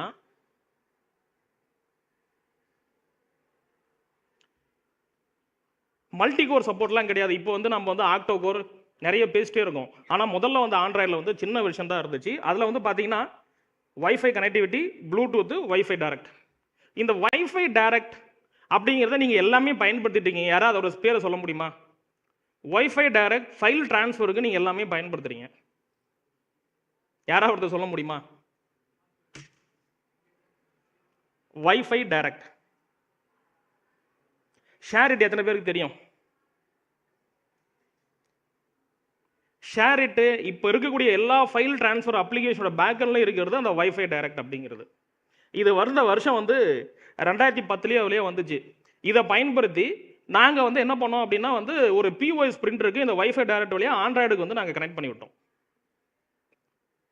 தொழில்நுட்பங்கள் வந்து இப்படி தான், அதை வெவ்வேறு பேரில் வரும். அதை நமக்கு ஏற்ற மாதிரி பயன்படுத்தி நீங்கள் வந்து இப்போ ஆண்ட்ராய்டு வந்து 13 இருக்குது. Android OS version 13. முதல்ல ஆண்ட்ராய்டு 4 வரைக்கும் தமிழுக்கு சப்போர்ட்டே இல்லை. ஆண்ட்ராய்டு 4 வரைக்கும் பார்த்தீங்கன்னா கிட்கேட் வெர்ஷன் வரைக்கும் தமிழுக்கு சப்போர்ட் இல்லை. அப்போ நாங்கள் என்ன பண்ணோம்னா வந்து ஒபேரா ப்ரௌசரில் வந்து ஒரு கான்ஃபிக் ஒன்று பண்ணிவிட்டு UTF-8 எனேபிள் பண்ணுறதுக்கு பிட் மேப்பாக அதை மாற்றி ரெண்டரிங் பண்ணி தமிழுக்கான சப்போர்ட் கொண்டு வந்தாங்க. அப்போது ஒரு பக்கம் டெக்னாலஜியை வளர்ந்துட்டே இருந்தாலும் இன்னொரு பக்கம் தமிழுக்கான ஒத்திசைவை யாராவது ஒருத்தர் உருவாக்கிட்டே இருக்காங்க. இல்லை அதுக்கான நுட்பம் எங்கே இருக்குது, அதை எப்படி பயன்படுத்தலாம்னு சொல்லி கொடுத்துட்டே இருக்காங்க. அதனால் தமிழ் வந்து பார்த்தீங்கன்னா இன்றைக்கும் வந்து அதை வளர்க்குறதுக்கு நிறைய பேர் வந்து ஒர்க் பண்ணிகிட்டே இருக்காங்க தனிப்பட்ட முறையில். ஸோ இந்த மாநாடுகள் அது வழியாக தான் செயல்பட்டு இருக்கு. நிறைய பேர் அதோட பங்களிப்புனால தான். ஆனால் நம்ம வந்து சொல்கிறோம் 8 கோடி பேர் நம்ம மக்கள்னு சொல்கிறோம். ஆனால் தமிழ் கடமைங்க பங்களிக்கிறவங்க வந்து அதிகபட்சம் 200 பேருக்குள்ளே தான் இருப்பாங்க. அப்போ இது வந்து அடுத்த லெவலுக்கு கொண்டு போக வேண்டிய கடமை நம்ம எல்லாத்துக்குமே இருக்குது. ஆனால் இதை பற்றி யாரும் நம்ம சிந்திக்கிறோமா அப்படின்னா வந்து கிடையாது. தமிழில் வந்து ஒரு சர்வதேச செயலி யாராவது சொல்ல முடியுமா? தமிழ்நாட்டிலேருந்து ஒரு பெஸ்ட் மொபைல் அப்ளிகேஷன் இதுதான் அப்படின்னு நம்மளால் கொண்டு போக முடியல. தமிழ்நாட்டில் இவ்வளோ ஸ்டூடெண்ட்ஸ் இருக்கும், இத்தனை பேர் இருக்கும். ஆனால் நம்மளால் வந்து ஒரு இன்டர்நேஷனல் லெவலில் பயன்படுத்தக்கூடிய ஒரு செயலியை நம்மளால் பயன்படுத்த முடிஞ்சிருக்கா, உருவாக்க முடிஞ்சிருக்கா? என்னால் தமிழ்நாட்டை தாண்டி யோசிக்க முடியல, போக முடியல. அப்போ ஏன் அந்த இடத்துல லாக் இருக்குது? நம்மகிட்ட டெக்னாலஜி இருக்குது, உலகத்துக்கே நாம் தான் டெக்னாலஜி சப்போர்ட் பண்ணுறோம், எல்லாம் பண்ணுறோம். ஆனால் நம்மளால் வந்து ஒரு சின்ன வசதியை நம்மளால் உருவாக்க முடிஞ்சிருக்கா? எல்லாமே சேர்ந்து பயன்படுத்தக்கூடிய மாதிரியான ஒரு செயலியை நம்மளால் உருவாக்க முடிஞ்சிருக்கா அப்படின்னா இல்லை அப்படிங்கிறது தான் வந்து பதில். ஆனால் எதிர்கால ஜென்ரேஷன் நீங்கள் உங்களோட மாற்றி யோசிக்கிறது மூலமாக உங்களால் நிறைய வந்து கொண்டு வர முடியும். அதுக்கு சப்போர்ட் பண்ணுறதுக்கு நாங்கள் எல்லாமே தயாராக இருக்கோம். ஸோ ஒரே ஒரு சின்ன வசதி வைஃபை டைரக்ட் அப்படின்ற வசதி இன்னைக்கு வந்து POS பிரிண்டர் கனெக்ட் பண்ணுது, ஃபைலை ட்ரான்ஸ்ஃபர் பண்ண உதவுது. இல்லைன்னா என்ன ஆயிருக்கும்? இப்போ வீடியோ எடுக்கிறோம், இந்த வீடியோ எடுக்கிற ஃபைல் வந்து உங்களுக்கு ட்ரான்ஸ்ஃபர் பண்ணணும். அப்போ என்ன நடக்கும்? அது இல்லைன்னா அப்போ யாரோ ஒருத்தர் உருவாக்குற டெக்னாலஜி தான் நம்ம இன்னமும் பயன்படுத்திட்டு இருக்கோம். ஸோ இது வந்து பார்த்தீங்கன்னா எல்லாத்துக்குமே சென்சார். நீங்கள் வந்து ஃபோனை இப்படி வச்சு பார்க்குறீங்க, இப்படி வெர்டிகலாக வச்சு பார்த்தீங்கன்னா அதை மாற்றுறதுக்கு தான் இந்த ஓரியன்டேஷன் சென்சார். இப்படி நிறைய சொல்லிட்டே போகலாம். அந்த தெர்மோமீட்டர், விர்ச்சுவல் ரியாலிட்டி, HDMI, இன்னைக்கு டெக்னாலஜி அப்படியே வளர்ந்துட்டே இருக்கு. ஒவ்வொரு OS வெர்ஷனில் தான் இது மாறிட்டே இருக்கு, ஒரே வெர்ஷனில் வரவே இல்லை. அப்போ இந்த டெக்னாலஜியை நாம எப்படி பயன்படுத்தலாம், இது வழியா நாம எப்படி செய்ய முடியும் அப்படிங்கிறது தான் இதுக்குள்ள இருக்கிற ஆப்ஷன். ஸோ இது வந்து பார்த்தீங்க அப்படின்னா வந்துட்டு இப்போ வந்து நம்ம MP4 வந்து யூஸ் பண்ணிட்டு இருக்கோம். இதுதான் அந்த என்கோடிங். இப்போ நம்ம பார்க்குற ஹாட்ஸ்டார் லைவ் ஸ்ட்ரீம் இதெல்லாமே அந்த மெத்தட். ஆனால் இதையும் தாண்டி 265 வந்துடுச்சு, நிறைய வெர்ஷன் நடந்துகிட்டே இருக்கு. அப்போ ஒவ்வொரு வெர்ஷன்லையும் நம்ம என்னென்ன பண்ணுறோம் அப்படிங்கிறத பார்த்துட்டே இருக்கணும். 2008 வந்து ஆண்ட்ராய்டு வெர்ஷன் கொஞ்சம் ஸ்லோவாக வேலை பார்த்துருக்கு. 2009 வந்து 1.5 வந்து கொஞ்சம் வெப் ப்ரௌசர்லாம் ஆட் பண்ணியிருக்காங்க. ஆனால் வந்து ஸ்பீடு வந்து அந்த அளவுக்கு கொஞ்சம் அதிகரிச்சிருக்கு. ஸோ எதுக்கு இந்த லிஸ்ட் போட்டு காட்டுறேன் அப்படின்னா, ஒரு வெர்ஷன்லேருந்து இன்னொரு வெர்ஷன் மாறதுக்குள்ள என்னென்ன ஃபீச்சர் அவங்க கொண்டு வந்திருக்காங்க. ஸோ இதை வந்து நீங்கள் ஆப் டெவலப் பண்ணுறப்போ இப்படிலாம் திங்க் பண்ணணும். இதெல்லாம் வந்து வரிசைப்படுத்தினோம். இந்த பதிப்பில் இதெல்லாம் நம்ம செய்ய போகிறோம். நிறைய கரெக்ஷன்ஸ் வந்துட்டே இருக்கும், அது எல்லாத்தையும் லிஸ்ட் போட்டு வச்சுக்கணும். ஸோ இந்த மாதிரி நிறைய சொல்லிட்டே போகலாம். ஆண்ட்ராய்டு 2.2ல பார்த்தீங்கன்னா ஃப்ளாஷ் 10.01 ஃப்ளாஷ் வந்து இப்போ நிறைய பேர் நீங்கள் மறந்துருப்பீங்க. ஆனால் அப்போல்லாம் ஃப்ளாஷ் தான் ரொம்ப பிரதானமாக இருந்தது. இதில் ரொம்ப முக்கியமான விஷயம், நோ இன்டர்நெட் காலிங். இன்டர்நெட் இப்போ நம்ம பேசுகிற VoIP எந்த சப்போர்ட்டுமே அந்த வெர்ஷனில் கிடையவே கிடையாது. ஸோ இப்படி எல்லாத்தையும் சொல்லிட்டே போகலாம். இந்த பார்த்தீங்கன்னா ஆண்ட்ராய்டு 2.3 இந்த ஜிஞ்சர் பிரெட்டுங்கிறதா வந்துட்டு ஓரளவுக்கு நிலையான வெர்ஷனாக ஆண்ட்ராய்டில் இருந்துச்சு. ஸோ அதுக்கப்புறம் பார்த்தீங்க அப்படின்னா டேப்லெட் PCக்கு மட்டுமே உருவாக்கப்பட்டதான் ஹானி கோம்ப் அப்படிங்கிறது. 7 இன்ச் 9 இன்ச் 10 இன்ச்லாம் வந்தது இல்லையா, அதுக்கு மட்டுமே அது ஸ்க்ரீன் பண்ணாங்க. இதை வந்து அப்படியே சொல்லிட்டே போகலாம். பட் எல்லாமே அதுக்கு பின்னாடி என்ன நடந்தது அப்படின்னா வந்துட்டு இவ்வளோ வெர்ஷன்லையும் இப்போ நம்ம பார்க்குற finger print, voice mail, payment transaction இது எல்லாமே ஆண்ட்ராய்டோட மார்ஷ்மெல்லோங்கிற இந்த வெர்ஷனில் தான் வந்துச்சு. இப்போ நீங்கள் பார்த்துட்டு இருக்க payment gateway, payment transfer, finger print API, finger print வச்சா ஸ்க்ரீனில் ஓப்பன் ஆகுது இல்லை. அப்போது அட்டனன்ஸ் அப்ளிகேஷன் மாதிரி நம்ம மொபைல் அப்ளிகேஷன்லாம் எப்போ கிரியேட் ஆச்சு அப்படின்னா இந்த ஆண்ட்ராய்டு 6க்கு அப்புறம் தான் வந்துச்சு. ஒவ்வொரு வெர்ஷன்லையும் ஒவ்வொரு வகையான ஹார்ட்வேர் அப்டேட் தான் வந்து அந்த ஆப்பை வந்து அடுத்த லெவலுக்கு கொண்டு போயிட்டே இருக்கு. ஏதாவது நிறைய சொல்லிட்டே போகலாம், இவ்வளோ இருக்கு. இது வந்து உலகம் முழுக்க இருக்கக்கூடிய ஆண்ட்ராய்டு பதிப்போட ஒரு பேசிக் மட்டும் தான் உங்களுக்கு சொல்லியிருக்கேன். இப்போ தமிழ் கம்ப்யூட்டிங் அப்படின்னு நம்ம வரோம். ஏன்னா இப்போ தமிழில் ஒரு மொபைல் ஆப் டெவலப் பண்ணுறோம். இல்லை தமிழ் கம்ப்யூட்டிங் எப்படி வந்துச்சு அப்படின்னு கேட்டிங்கன்னா இதை 3ஆக பிரிச்சுக்கலாம். ஃபஸ்ட்டு வந்து டெஸ்க்டாப் கம்ப்யூட்டர் நம்ம சொல்லக்கூடிய மேஜிக் கணினி, அதுக்கப்புறம் வந்து இன்டர்நெட்டுக்கு அப்புறம் வந்து செல்பேசி. ஸோ இந்த கணினியை வந்து இப்படி 3ஆக பிரிச்சுட்டு இதுக்குள்ளே வந்து நிறைய பேர் பங்களிப்பு. இப்போ வாசனங்கரன் சார் இதுக்கு முன்னாடி பேசினார் இல்லையா, அவங்க எல்லாமே வந்து ஆரம்ப காலத்தில் ஒர்க் பண்ணிட்டு இருக்காங்க. 1983 வந்து ஆதவன் தானே சார், கனடா ஸ்ரீனிவாசன் சார், ஆதவன் அப்படிங்கிற ஒரு தமிழ் டெக்ஸ்ட் ப்ராசஸ் வந்து முதல்ல வந்து உருவாக்குனார் ஸ்ரீனிவாசன் சார் அப்படிங்கிறவர். அவர் வந்து டாஸ் கம்ப்யூட்டரில் பிட் மேப்பில் உருவாக்குனாங்க. பிட் மேப் தெரியுமா? பிட் மேப் ஃபாண்ட் வந்து 3 வகையான ஃபாண்ட் முதல்ல உருவானது பிட் மேப். அதுக்கப்புறம் வந்து TTF, இப்போ நம்ம யூஸ் பண்ணலாமே TTF. அதுக்கப்புறம் OTFன்னு ஒன்று இருக்குது, டைனமிக் ஃபாண்ட்னு இருக்குது, நிறைய இருக்குது. ஸோ எந்தெந்த இடத்துல எந்தெந்த நுட்பங்கள்லாம் வந்துச்சோ அதுக்கு தேவைக்கு ஏற்ற மாதிரி அதை பயன்படுத்தி எல்லா இடத்துலையும் தமிழை கொண்டு வந்தாங்க. நிறைய பேர் வந்து இங்கே வந்திருக்காங்க. கல்யாண சுந்தரம் சார் வந்திருக்காரு, முத்து நிருமாறன் சார் வந்திருக்காங்க. இந்த மாநாடை வந்து நீங்கள் வந்து எப்படிலாம் பயன்படுத்திக்கலாம்னா அடிப்படையில் தமிழ் எப்படி இருந்துச்சு, இப்போ தமிழ் எந்த அளவுக்கு இருக்குது. ஸோ இங்கே வந்து அந்த 200 பேருக்குள்ளே தான் தமிழ் கிழமையே இயங்கிட்டு இருக்கு. அவங்களோட பங்களிப்புகள் தான் இவ்வளோ தூரம் வளர்ந்துருக்கு. அதை தான் நீங்கள் தெரிஞ்சிக்க வேண்டிய ஒரு விஷயம். இது வந்து ஆஸ்கி, டிஸ்கி இதெல்லாம் வந்து நிறைய இருக்கு. இப்போ நம்ம தமிழில் வந்து நீங்கள் செல்ஃபோனில் பார்க்கக்கூடிய தமிழ் என்ன என்கோடிங் தெரியுமா? நம்ம பார்க்கக்கூடிய தமிழ் வந்துட்டு ஒரு என்கோடிங் இருக்கு. நீங்கள் சொன்னது கரெக்ட், சொல்லுங்க. யூனிகோட். UTFன்னு சொன்னீங்க இல்லையா, அது யூனிகோட். UTF-8 இதுதான் வந்து யூனிகோடு வந்து தமிழுக்கு எல்லா உலகத்தில் இருக்கிற எல்லா ஃபாண்ட்டையும் வந்து ஒரு என்கோடிங்குள்ள பிளேஸ் பண்ணிட்டாங்க. அந்த அமைப்பு பேர் தான் யூனிகோடு. எல்லா மொழிக்கும் சேர்ந்து வந்து ஒரு ஃபாண்ட்டை உருவாக்கி அதுக்கு வந்து யூனிகோட அமைப்பை உருவாக்கி அது வழியாக தான் இன்னைக்கு வந்து எல்லா மொழிகளும் இயங்கிட்டு இருக்கு. ஸோ ஏரியல் யூனிகோடு MS ஒரு ஃபாண்ட் இருக்கு. ஏரியல் யூனிகோடு MS, லதா இது எல்லாமே பார்த்தீங்கன்னா யூனிகோடு அடிப்படையிலாம் ஃபாண்ட்டு. இந்த ஃபாண்ட் வந்து இதுக்கு முன்னாடி எப்படி இருக்குன்னா அந்த பர்டிகுலர் ஃபாண்ட்டை நான் எந்த டைப் பண்ணுறனோ அந்த ஃபாண்ட்டும் கூட சேர்த்து அமிச்சா மட்டும்தான் வந்து நாங்கள் ஓப்பன் பண்ணி பார்க்கவே முடியும். இல்லைனா அதை பார்க்க முடியாது, கட்டமாக தான் வரும். அந்த மாதிரிலாம் நுட்பத்தை வந்து எல்லா நிறுவனமும் சேர்ந்து யூனிகோடுன்னு ஒரு பொதுவான அமைப்பை கொண்டு வந்ததுக்கப்புறம் இப்போ நம்ம தமிழில் வந்து செல்ஃபோனில் வந்துருச்சு, டெஸ்க்டாப்பில் வந்துருச்சு, இன்டர்நெட்டில் வந்துருச்சு. அதுக்கப்புறம் தான் தமிழ் வந்து இவ்வளோ தூரம் நம்மளால் கொண்டு வர முடியுது. அப்போது இந்த டிஸ்கி இஸ்கி இதெல்லாம் நம்ம தெரிஞ்சிக்க வேண்டிய ஒரு விஷயம். இங்கே இருக்கு பாருங்க. ஆஸ்கிங்கிறது உலகம் முழுக்க பொதுவானது. இஸ்கிங்கிறது இந்திய மொழிகளுக்காக உருவாக்கப்பட்டது. டிஸ்கிங்கிறது தமிழுக்காக உருவாக்கப்பட்டது. டேப் இப்போ இருக்கிறது வந்து யூனிகோடு. டேஸ் 16ங்கிறத அடுத்து வரப்போட ஒரு ஏற்கனவே வந்துருச்சு, இதை உருவாக்கிட்டு இருக்காங்க, மேம்படுத்திட்டு இருக்காங்க. அப்போது இவ்வளோ வகையான நுட்பங்கள்லையும் வந்து உங்களை வந்து நீங்கள் வந்து நிலைநிறுத்திக்கணும். இது எல்லாமே அடிப்படை. இன்றைக்கி நான் சொல்லித்தரது எல்லாமே வந்து ஒரு அடிப்படை.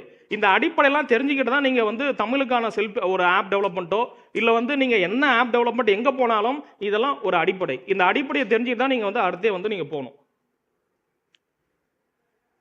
இந்த ஃபாண்ட் என்கோடிங்கெல்லாம் வந்து தமிழ்நாட்டில் ஒரு அமைப்பு இருக்குது. அந்த அமைப்பு தான் இந்த மாநாட்டையும் நடத்துது. யாராவது சொல்ல முடியுமா? தமிழ் விர்ச்சுவல் அகாடமி இந்த மாநாட்டை நடத்தக்கூடிய அமைப்பு தான் இந்த மொழிகளுக்கான ஒரு அரசாங்கத்தோடைய பிரதிநிதித்துவமான அமைப்பு. இவங்க தான் வந்து அடுத்து அந்த ஃபாண்ட்டில் எப்படிலாம் இருக்கணுங்கிறத வந்து தீர்மானிக்கிறாங்க. ஸோ இந்த அமைப்பு ஏன் அப்படின்னா மாநாடு நடத்த மட்டும் அமைப்பு கிடையாது, தமிழ் சார்ந்த எல்லா இயக்கத்தையும் வந்து இந்த அமைப்பை தான் வந்து செயல்படுத்திட்டு இருக்காங்க. டெஸ்க்டாப்பில் நம்ம பார்த்தோம். இது வந்து இணையத்தில் பார்த்தீங்கன்னா நான் கோவிந்தசாமி சிங்கப்பூர் அப்படிங்கிறவர் தான் வந்து முதல்ல வந்து தமிழை வந்து இணையத்தில் வலையேற்றம் செய்கிறாரு. அதுக்கு பிறகு உமர் தம்பி, சுரதா எழுத்துருமாற்றி, தகரூர் கோபி அப்படிங்கிற வந்து இதெல்லாம் பண்ணிட்டு ஒரு ஃபயர் பேஸ்க்கான எக்ஸ்டென்ஷனாக கொடுத்தாரு. அதுக்கப்புறம் நிறைய பேர் தொடர்ச்சியாக பங்களிப்பு செய்துட்டு இருக்காங்க. அது வழியாக தான் வந்து இணையத்தில் தமிழ் இந்த அளவுக்கு இன்றைக்கி வளர்ந்துருக்கு. விக்கிபீடியாவில் தமிழ் எத்தனை இடம் தெரியுமா? விக்கிபீடியா எத்தனை பேருக்கு தெரியும்? விக்கிபீடியாவில் தமிழ் வந்து இன்றைக்கி 2வது இடத்துல இருக்குது. ஸோ அந்த ஸ்டால் வந்து நீங்கள் அங்கே பார்க்கலாம். உள்ளே வந்து ஸ்டால் இருக்குது. அப்போது ஒரு நிறைய பேரோட பங்களிப்பினால தான் தமிழ் வந்து இவ்வளோ தூரம் வளர்ந்துட்டு இருக்கு. இதெல்லாம் வந்து ஒவ்வொரு ஸ்டூடெண்ட்டும் தெரிஞ்சிக்க வேண்டிய ஒரு விஷயம். நீங்கள் தெரிஞ்சிட்டா மட்டும் பார்த்தாத மற்றவங்களுக்கும் சொல்லணும்.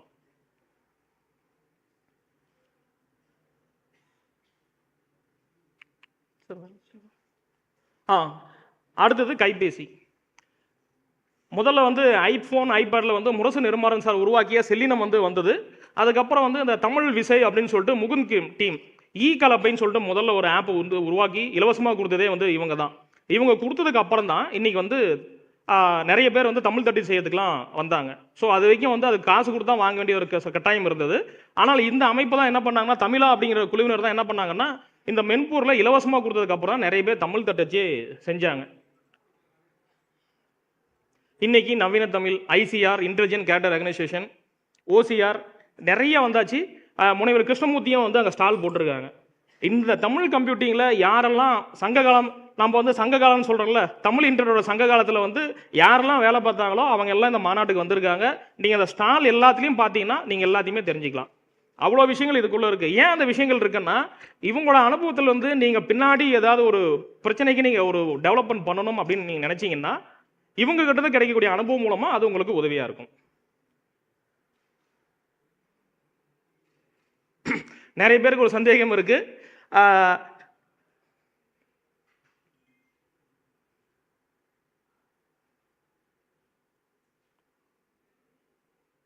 இப்போ வந்து நம்ம செல்ஃபோன் டெவலப்மெண்ட்டுக்குலாம் வந்துட்டோம். எல்லாம் உங்கள் மைண்டை வந்து அப்படியே ஃபிக்ஸ் பண்ணிக்கோங்க. செல்ஃபோன் டெவலப்மெண்ட்டில் வந்து எப்படிலாம் வந்து ஒரு தகவலாக நம்ம சொல்ல போகிறோம் அப்படின்னு முன்னாடி இதெல்லாம் ஒரு அடிப்படை.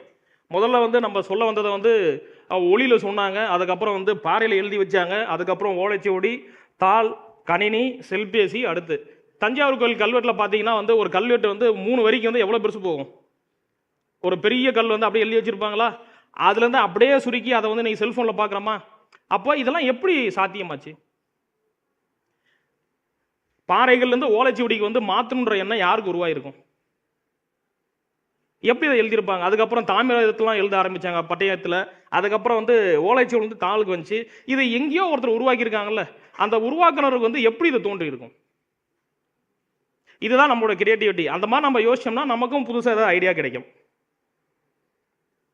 நாம் வந்து நான் இன்னைக்கு வந்து தமிழுக்கான வாய்ப்புகளை பற்றி தான் பேசுகிறேன்.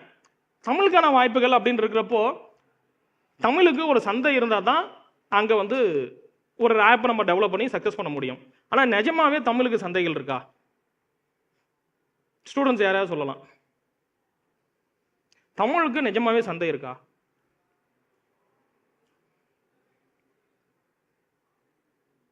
அது பாசிட்டிவாகவும் சொல்லலாம், நெகட்டிவாகவும் சொல்லலாம். ஆனால் உண்மையாகவே மதிப்பு இருக்கா?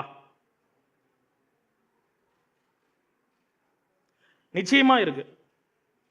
தமிழ்நாட்டில் மொத்தம் எத்தனை பேர், மக்கள் தொகை எவ்வளோ? புரியல. 800 கோடியா? 8 கோடி. உலகம் முழுக்க எத்தனை பேர் இருப்பாங்க? அப்போ அந்த 8 கோடிங்கிறதே ஒரு வேல்யூ தானே. அப்போ 8 கோடிக்கு வந்து ஒரு மதிப்பு இருக்கா? சிங்கப்பூர் வந்து 2 நாடுகளில் வந்து தாய்மொழி அந்தஸ்தோடு இருக்கு. ஏதாவது சொல்ல முடியுமா? எது? ஸ்ரீலங்கா, மலேசியா, 3 நாட்டில் ஆட்சி மொழியிலும் இருக்கு, தாய்மொழியும் இருக்கு. அப்போ இவ்வளோ நாடுகளில் தமிழ் பரவி இருக்கா? அப்போ வந்து இங்கே ஒரு பெரிய சந்தை நமக்கு இருக்க தானே செய்யுது. அப்போ நம்ம வந்து அதுக்கான வாய்ப்புகளை உருவாக்கலாம். நான் ஏற்கனவே கேட்டது தான். ஏன் வந்து இந்த கேள்விகள் நம்ம எல்லாமே பொதுவாக கேட்டுக்க வேண்டிய ஒரு கேள்வி. ஏன் ஆங்கிலம் மட்டுமே உலகம் முழுக்கும் பொதுவாக இருக்கிறது? நுட்பங்களும் தொழில்நுட்ப கண்டுபிடிப்புகளும் ஏன் அமெரிக்காவில் தான் பெருசாக வந்துட்டு இருக்கு? நீங்கள் வந்து புதுசாக ஒரு ஐடியா இருக்குன்னு சொல்கிறீங்க. அந்த ஐடியா வந்து தமிழ்நாட்டில் இருக்கிறவங்க எப்படி பார்ப்பாங்க அப்படின்னா வந்து இது என்னப்பா ஒன்றும் ஒர்த்து இல்லையே அப்படிம்பாங்க. ஆனால் அமெரிக்காவோட மக்களோட மனநிலை எப்படின்னா அங்கே வந்து புது புது கண்டுபிடிக்க நிறைய வாய்ப்புகள் இருக்குது. அதுக்காக நம்ம மக்கள் நான் குறை சொல்லலை, நம்ம வந்து இன்னும் அடுத்த லெவலுக்கு போகணும். ஸோ அந்த இடத்துல என்ன நடக்குதுன்னா உலகமே வந்து பெரிய டெக்ஸ்ட்டாக டைப் பண்ணிட்டு இருக்கப்போ ஒருத்தன் போயிட்டு நான் வந்து 150 வார்த்தைக்குள்ள எழுத்துக்குள்ள தான் வந்து டைப் பண்ணணும் ஒரு ட்விட்டர்னு ஒன்று கொண்டு வரேன் அப்படின்னு சொன்னப்போ அவனை பார்த்து யாருமே சிரிக்கலை. அவனையும் கொண்டு வந்து ஒரு ஆப்பாக கொண்டு வந்தாங்க.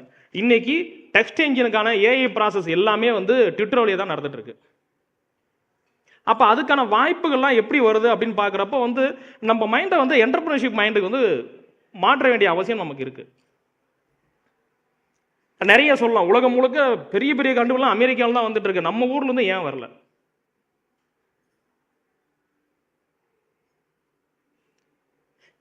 இதுக்கு வாய்ப்பு இருக்கா? தமிழ் மொழிக்கான சந்தை மதிப்பு குறைஞ்சபட்சம் 1 லட்சம் கோடி. நான் சொல்றது ரொம்ப ரொம்ப குறைஞ்சபட்சம். ஏன்னா நம்ப முடியுதா? உங்களுக்கு நம்பிக்கை இல்லைன்னா ஸ்டால் நம்பர் 27 நான் இருப்பேன், வந்தீங்கன்னா கணக்கு போட்டு சொல்றேன் எல்லாத்துக்குமே. ஏன்னா அது விளக்கத்துக்கு நிறைய தேவைப்படும், அதனால வந்து அவ்வளோ சொல்ல முடியாது.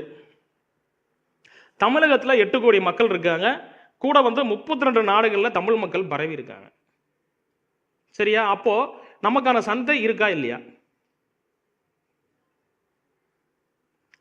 செல்பேசி செயலியோட தேவை, இந்த தேவை என்னன்னா கையடக்கம், கைக்குள் உலகம் சொல்றோம் இல்லையா, எங்கேயும் எப்போதும் எல்லா நேரத்திலும். இந்த 3 தான் அதோட முக்கியமான காரணம். எங்க போனாலும் நாய்க்குட்டி வந்து ஓடோஃபோன் பின்னாடியே வரும் பார்த்தீங்களா, அந்த மாதிரி வந்து அதுக்கு முன்னாடியே செல்ஃபோன் வந்துருச்சு. அவங்க அப்படி விளம்பரம் எடுத்தாங்க, ஆனால் நிஜமா வந்து இந்த செல்ஃபோன் தான் வந்து நம்ம கையிலிருந்தே பார்க்கக்கூடிய உள்ளங்கையில் உலகம் அப்படின்னு நம்ம சொல்றோம். எங்கேயும் எப்போதும் எல்லா நேரத்திலும். இதில் ஒரே ஒரு கஷ்டமான விஷயம் என்னன்னா நீங்க சொல்ல வந்த தகவலை ரொம்ப சிம்பிளா எளிமையா அது சொல்லணும். ஏன்னா ஸ்கிரீன் சைஸ் சின்னது.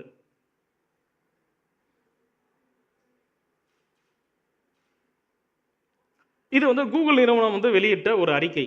அந்த அறிக்கையில் என்ன சொல்றாங்கன்னா 2016 வந்து 17 கோடி பேர் வந்து ஆங்கில மொழியிலையும் 23 கோடி பேர் வந்து உள்ளூர் மொழிகள்லாம் வந்து எல்லாத்தையும் பார்க்குறாங்க படிக்கிறாங்க அப்படிங்கிறது வந்து அவங்களோட கருத்து கணிப்பு. ஸோ அது வந்து பார்த்தீங்கன்னா 2022 வந்து எப்படி இருந்ததுன்னா 20 கோடி பேர் வந்துட்டு ஆங்கிலத்திலையும் மீதி 53 கோடி பேர் வந்துட்டு அந்தந்த உள்ளூர் மொழிகளை படிக்கிறதுக்கு உருவாக்கியிருக்காங்க, படிக்க ஆரம்பிச்சிருக்காங்க. அப்போ என்ன ஆகுதுன்னா ஆங்கிலம் வழியாக படிக்க எண்ணிக்கை குறைவாகவும் உள்ளூர் மொழிகள் வழியாக படிக்கக்கூடிய எண்ணிக்கை அதிகமாக என்ன சொல்லுது அப்படின்னா அந்தந்த ஊர்களில் இருக்கக்கூடியவங்க வந்து அந்த மொழியில் படிக்க தான் விரும்புகிறாங்க அப்படிங்கிறது தான் வந்து இதில் இருக்கக்கூடிய வாய்ப்பு. ஸோ இதை நம்ம சரியாக பயன்படுத்திட்டோம் அப்படின்னா இங்கே வந்து நமக்கான வாய்ப்புகளும் இருக்கு. 2016 கணக்கெடுப்பின்படி தமிழ் வந்து பார்த்தீங்கன்னா 7.5 கோடி பேர் வந்து தமிழ்நாட்டில் இருக்காங்க. இதில் இன்டர்நெட் யூசர்ஸ் வந்து 4 கோடி பேர். முக்கால்வாசி வந்து அப்பயே வந்து இணையத்துக்கு வந்துட்டாங்க. இப்போ வந்து இன்னும் அதிகமாக இருக்கு. இப்போ தமிழ்நாட்டில் வந்து பொறுத்த வரைக்கும் இணையத்தை வந்து பயன்படுத்த எண்ணிக்கை ரொம்ப அதிகமாக இருக்கு. இப்போ இது வழியாக நம்மளால வந்து ஏதாவது கேம் உருவாக்க முடிச்சு அவங்கள ரீச் பண்ண முடியுமா? நான் சொல்றேன் முடியும் அப்படின்ட்டு.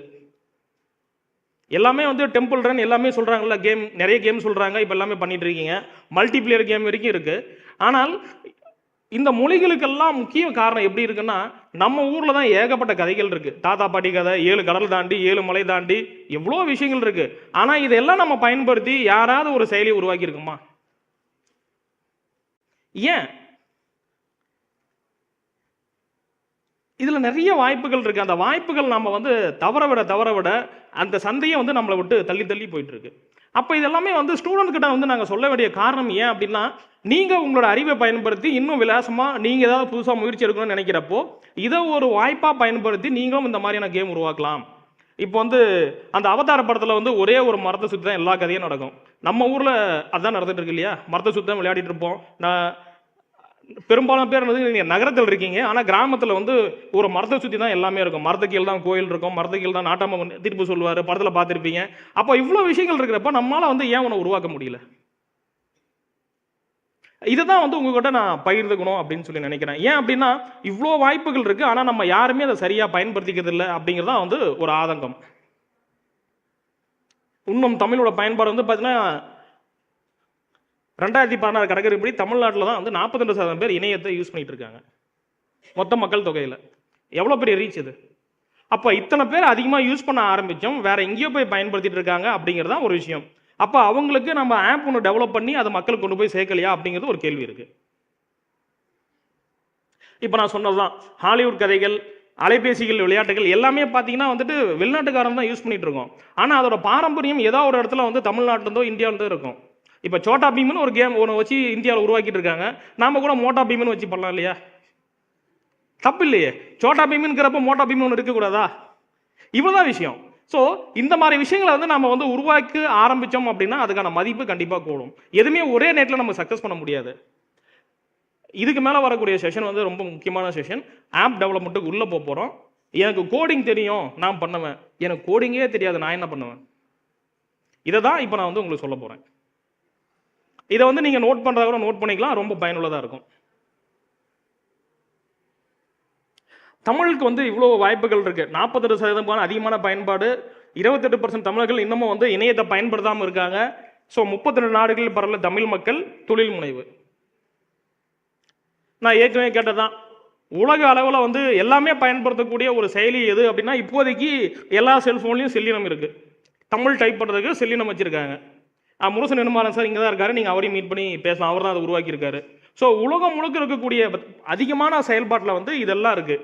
ஆனால் இதை தாண்டி ஏதாவது ஒரு செயலி நம்ம எல்லாமே பயன்படுத்துகிறோமா அப்படின்னா வந்து அது ஒரு பெரிய கேள்விக்குறி. அப்போ அதை ஏன் நம்ம உருவாக்கக்கூடாது? எனக்கு ஒரு ஆர்வம் இருக்குது சார், எல்லாத்துக்கும் அப்படியே ரொம்ப இம்ப்ரெஸ் ஆகிட்டீங்க சார், நான் ஆப் டெவலப் பண்ணியே தீரணும் துடிக்கிறீங்கன்னு வச்சுக்கோங்க. அப்படியெல்லாம் போயிடக்கூடாது. அதையும் வந்து பிளான் பண்ணியாமல் நம்ம உள்ள நுழைய முடியாது. ஸோ அப்போ நம்ம என்ன பண்ண போகிறோம்? ஒரு ஆப் அப்படிங்கிறத ஒரு செயலி உருவாக்குறதுக்கு முன்னாடி ஒரு 25 வகையான படிநிலைகள் இருக்குது. எதை நீங்கள் முறையாக செஞ்சிட்டீங்க அப்படின்னா வந்து உங்களோட ஆப் வந்து நம்ம வந்து எதுக்கு எப்படி வேணாலும் நம்ம அதை மாற்றிக்க முடியும். முதல்ல என்ன பண்ணணும் அப்படின்னா வந்து நான் இதை தான் செய்ய போகிறேன்னு வந்து ஒரு சரியான யோசனையை தேர்ந்தெடுக்கணும். இதை நீங்கள் நல்லா நோட் பண்ணுறதா தயவு செஞ்சு நோட் பண்ணிக்கோங்க. ஒரு ஆப் உருவாக்கணும், ஒரு செயலியை உருவாக்கணும் அப்படின்னா எடுத்த உடனே வந்து சார் நீங்கள் பேசிட்டீங்க எனக்கு வேற வந்துருச்சு அப்படிலாம் போகக்கூடாது. முதல்ல வந்து பிளான். வடிகளை சொல்லியிருக்காருல்ல, பிளான் பண்ணாமல் பண்ணக்கூடாதுன்ட்டு. அதே தான் நம்மளும் பிளான் பண்ணணும். நாம் என்ன ஆப்பில் என்ன கான்செப்டில் வேலை பார்க்க போகிறோம்.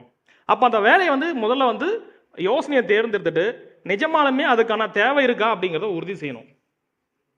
ஒரு அப்ளிகேஷன் வந்து நான் விவசாயத்துக்காக ஒரு அப்ளிகேஷன் உருவாக்குறேன். இன்றைக்கி வந்து பார்த்தீங்கன்னா ஒரு 100 அப்ளிகேஷன் விவசாயத்துக்காக இருக்குது.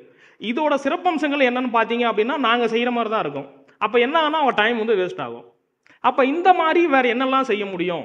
நம்ம வந்து ஏற்கனவே போன வழியில் போகாமல் இன்னொரு வசதியை புதுசாக கொடுத்து நாம் வந்து எப்படி இன்னும் மேம்படுத்தலாம் அப்படிங்கிறதான் உங்கள் கவனம் இருக்கணும். ஸோ அப்படிங்கிறப்ப யோசனையை தேர்ந்தெடுத்துட்டு இது நிஜமாலுமே மார்க்கெட்டில் சந்தையில் தேவை இருக்கா அப்படிங்கிறத ஆராய்ச்சி பண்ணணும். அதுக்கப்புறம் இதோட பயனாளர்கள் எந்த ஊரில் இருக்காங்க, எந்த நாட்டில் இருக்காங்க, எந்த மாநிலத்தில் இருக்காங்க, நிஜமாலுமே பயனளிக்குமா அப்படிங்கிறத நீங்கள் தெரிவு செய்யணும். அதுக்கு பிறகு நிஜமாலுமே அது செல்ஃபோனில் தான் பண்ணணுமா இல்லை வெப்சைட்டில் பண்ணணுமா? வெப்சைட்டில் வந்து PWAன்னு ஒன்று இருக்குது. மொபைல் ஆப்பே தேவைப்படாமல் ப்ரொக்ரெசிவ் வெப் ஆப் அப்படிங்கிறதையும் நீங்கள் செய்யலாம்.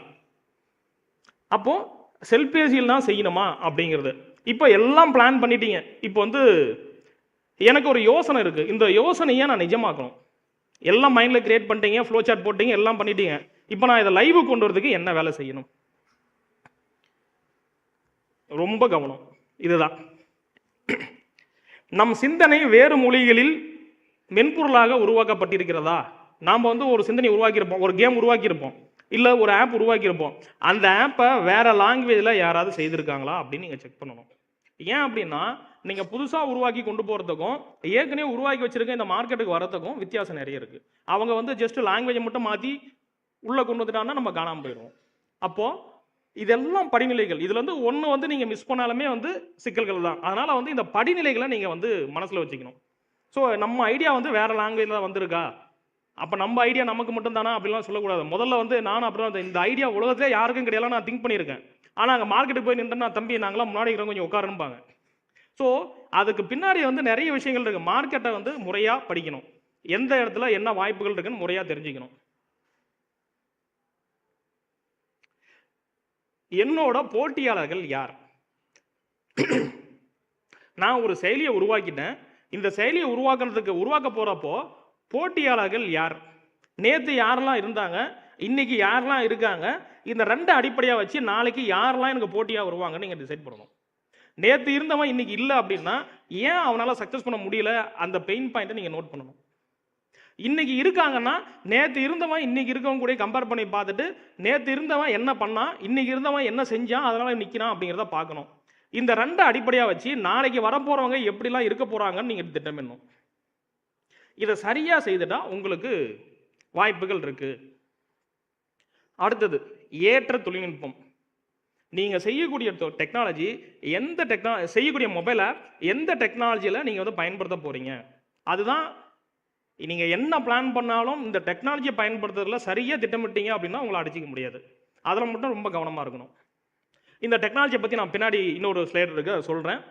அதுக்கு ஏற்ற முதலீடு நம்ம தயார் பண்ணணும். ஒரு குறைஞ்சபட்ச முதலீடாக நம்ம தயார் பண்ணி வச்சுட்டு ட்ரையல் வெர்ஷன் சொல்கிறோம் இல்லையா, முன்னோட்டம், இது வந்து வெள்ளோட்டம், அதுக்கப்புறம் கருத்துரை, அதுக்கப்புறம் மார்க்கெட். ஸோ இந்த வெள்ளோட்டம் அப்படிங்கிறது ட்ரையல் வெர்ஷன். மார்க்கெட்டை கொடுத்து மார்க்கெட்டோட பல்ஸ் பார்க்குறீங்க, இது வந்து நமக்கு ஏற்ற மாதிரி இருக்குமா என்ன அப்படின்ட்டு. அதுக்கு பிறகு வந்து யாரெல்லாம் பயன்படுத்தினாங்களோ அவங்கக்கிட்ட கருத்துரை கேட்குறீங்க. சார் இது எப்படி இருக்குது, இதில் நீங்கள் ஏதாவது ஃபீட்பேக் சொல்கிறீங்கன்னு சொல்லி அந்த கருத்துக்களை நீங்கள் வாங்கி அதை இன்னும் மேம்படுத்தலாம். அதுக்கப்புறம் மதிப்புரை. அடுத்தது ஸ்ட்ரைட்டாக வந்து சந்தைக்கு போக வேண்டியது தான். அதுக்கு கீழே என்னென்னா ஒரு செயலியை ஏன் உருவாக்குறோம், காசு தானே, அதுக்கு வந்து நமக்கு வர ஆரம்பிச்சிடும். இதெல்லாம் மட்டும் முக்கியம் இல்லை, இதுக்கு மேலே இருக்கிறது தான் முக்கியம். இங்கே இருக்கு பாருங்க, ஒரு கான்செப்ட் நீங்கள் உருவாக்கிட்டீங்க அப்படின்னா அதுக்கு நல்ல பேர் வைக்கணும். சோறு வச்சியே பேர் வச்சியங்கிற மாதிரி ஆப்புக்கு வந்து நல்ல பேர் வைக்கணும். அந்த பேர் வேற யாரும் பயன்படுத்தாங்களா இருக்கணும். நீங்கள் வந்து தனித்துவமான பேர் இல்லை அப்படின்னா வேற ஏதாவது பிராண்டோட பேரை வச்சிங்க அப்படின்னா மாட்டிக்குவீங்க. இதுக்கு சின்ன உதாரணம் நான் மட்டும்தான், வேற யாரும் இல்லை. 2013 வந்து எங்கள் டீமை வச்சு ஒரு கேம் ஒன்று கிரியேட் பண்ணோம், சூப்பர்மேன் செலிப்ரேஷன் பொங்கல் அப்படின்ட்டு.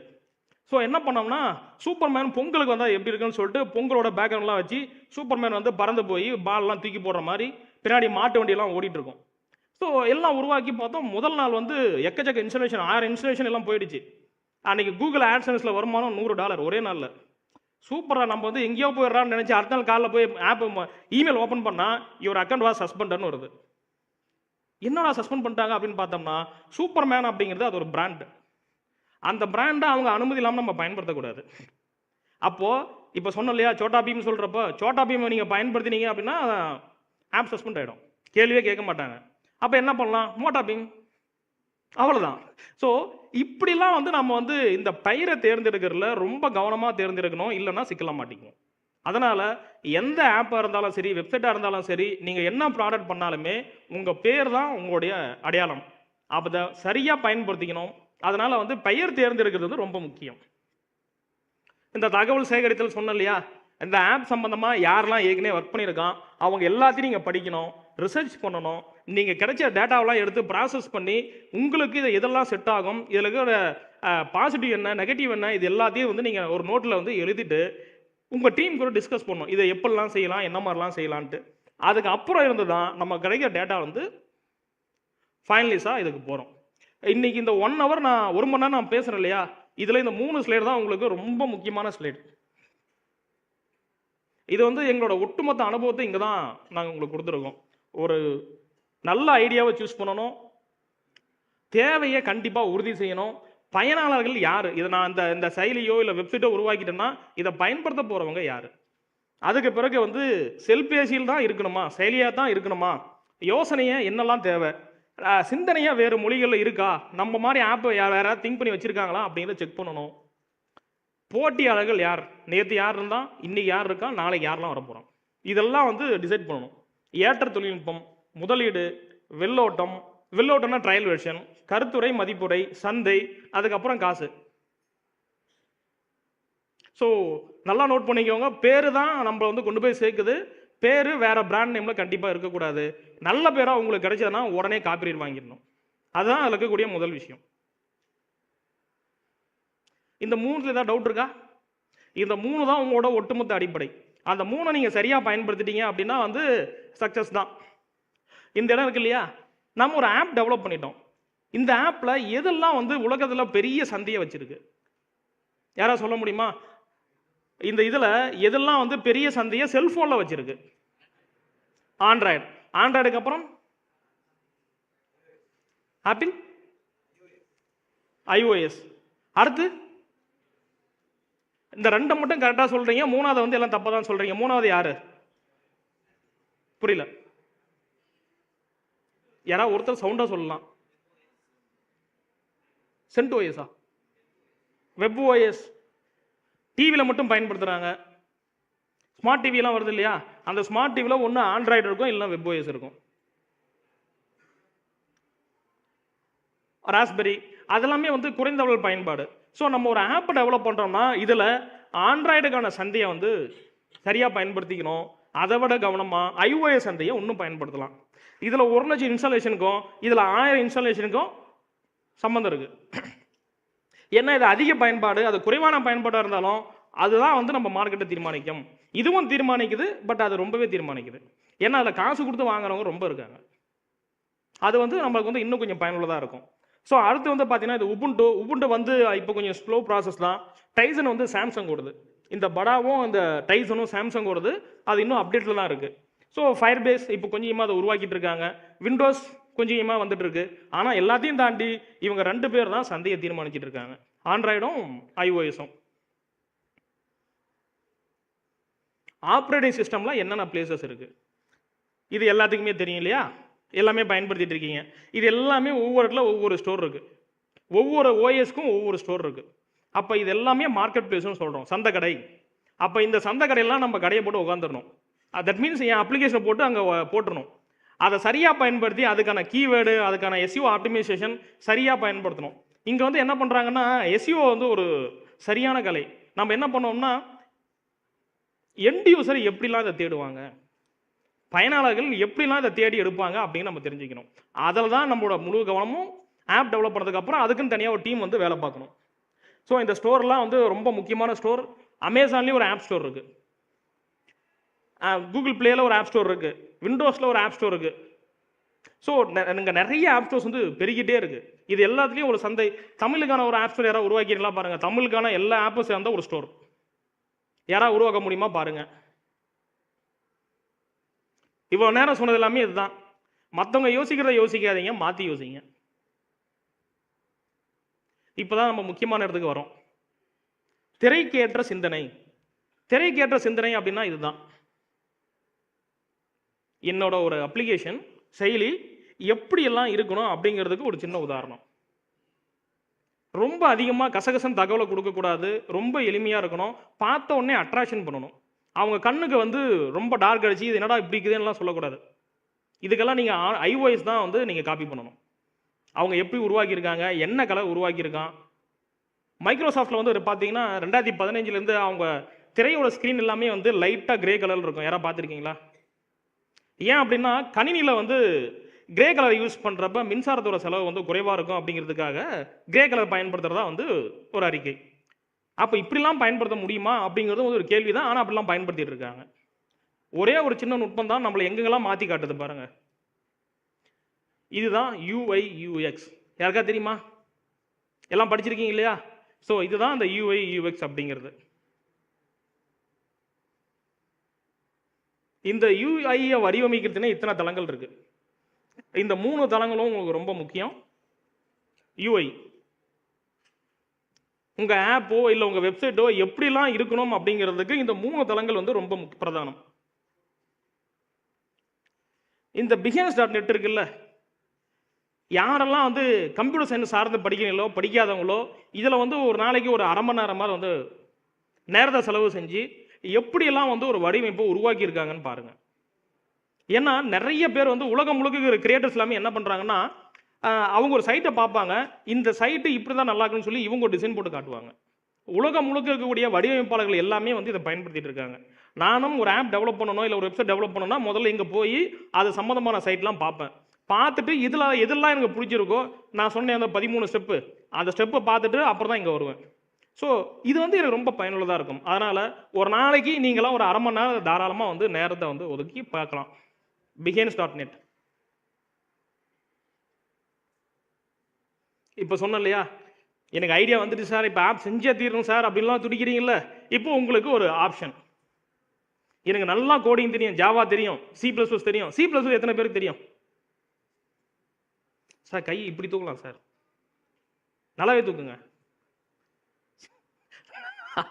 ஓகே, C++ உங்களுக்கு வந்து NDK, நீங்கள் iOS ஆண்ட்ராய்டு எங்கன்னா போகலாம். இந்த பக்கம் இதில் கோட்லின் மட்டும் மிஸ் ஆயிடுச்சு. SDK, software development kit. எத்தனை பேருக்கு ஜாவா தெரியும்? அருமை. ஃப்ளட்டர் எத்தனை பேருக்கு தெரியும்? ரொம்பவே அருமை. ஸோ இதெல்லாம் ஓகே, எனக்கு கோடிங் தெரியும். எனக்கு கோடிங்கே தெரியாது சார், நான் என்ன பண்ணுறது? உங்களுக்காக தான் இங்கே இருக்குது நோ கோடு லோ கோடு பிளாட்ஃபார்ம். நோ கோடு லோ கோடு. அங்கே போயிட்டு நீங்கள் வந்து ஜஸ்ட் ட்ராக் அண்ட் ட்ராப் பண்ணாலே வந்து உங்களுக்கு தேவையானதெல்லாம் வந்துடும். No code low code. So இது வந்து hybrid platform. HTML, Ionic, Angular JS, PhoneGap, Cordova, இப்போ ஃப்ளட்டரே வந்து அப்புறம் தான் வந்திருக்கு. இப்படி வந்து நீங்கள் சொல்லிட்டே போகலாம், நிறைய சொல்லிட்டே போகலாம். அப்போது எனக்கு ப்ரோக்ராமிங் தெரியும் அப்படிங்கிறவங்க இந்த பக்கம் நீங்கள் போயிடுங்க. எனக்கு ப்ரோக்ராமிங்கே தெரியாது சார், நான் என்ன பண்ணுறது அப்படின்னா நீங்கள் அந்த பக்கம் போயிடலாம். கம்ப்யூட்டர்லாம் படிக்காதவங்களாம் இருக்காங்க இல்லையா, அவங்க எல்லாமே வந்து அதை ட்ரை பண்ணலாம்.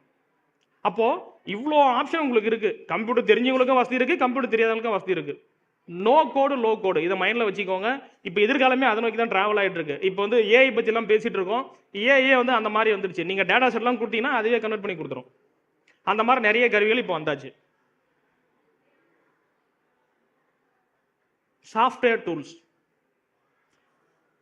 ஆண்ட்ராய்டு ஸ்டுடியோ, எக்லிப்ஸ்லாம் காணாமல் போயிடுச்சு, அதை விட்டுருங்க. பேசிக் ஃபார் ஆண்ட்ராய்டு அப்படிங்கிறது வந்து நிறைய பேர் கேள்விப்பட்டிருக்க மாட்டீங்க.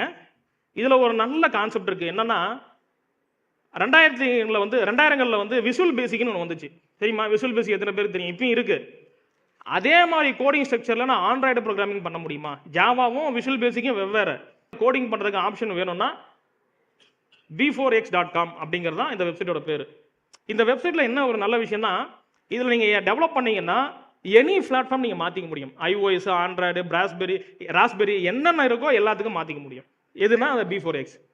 அது முக்கியமான விஷயம், அது ஃப்ரீ. ஆண்ட்ராய்டு ஸ்டுடியோ எப்படி ஃப்ரீயோ அதுவும் வந்து ஃப்ரீ. அதனால் இதுலேயே வந்து நீங்கள் ஐஓடிக்கும் சேர்த்து அதை டெவலப் பண்ணிக்கலாம். அடுத்தது NDK.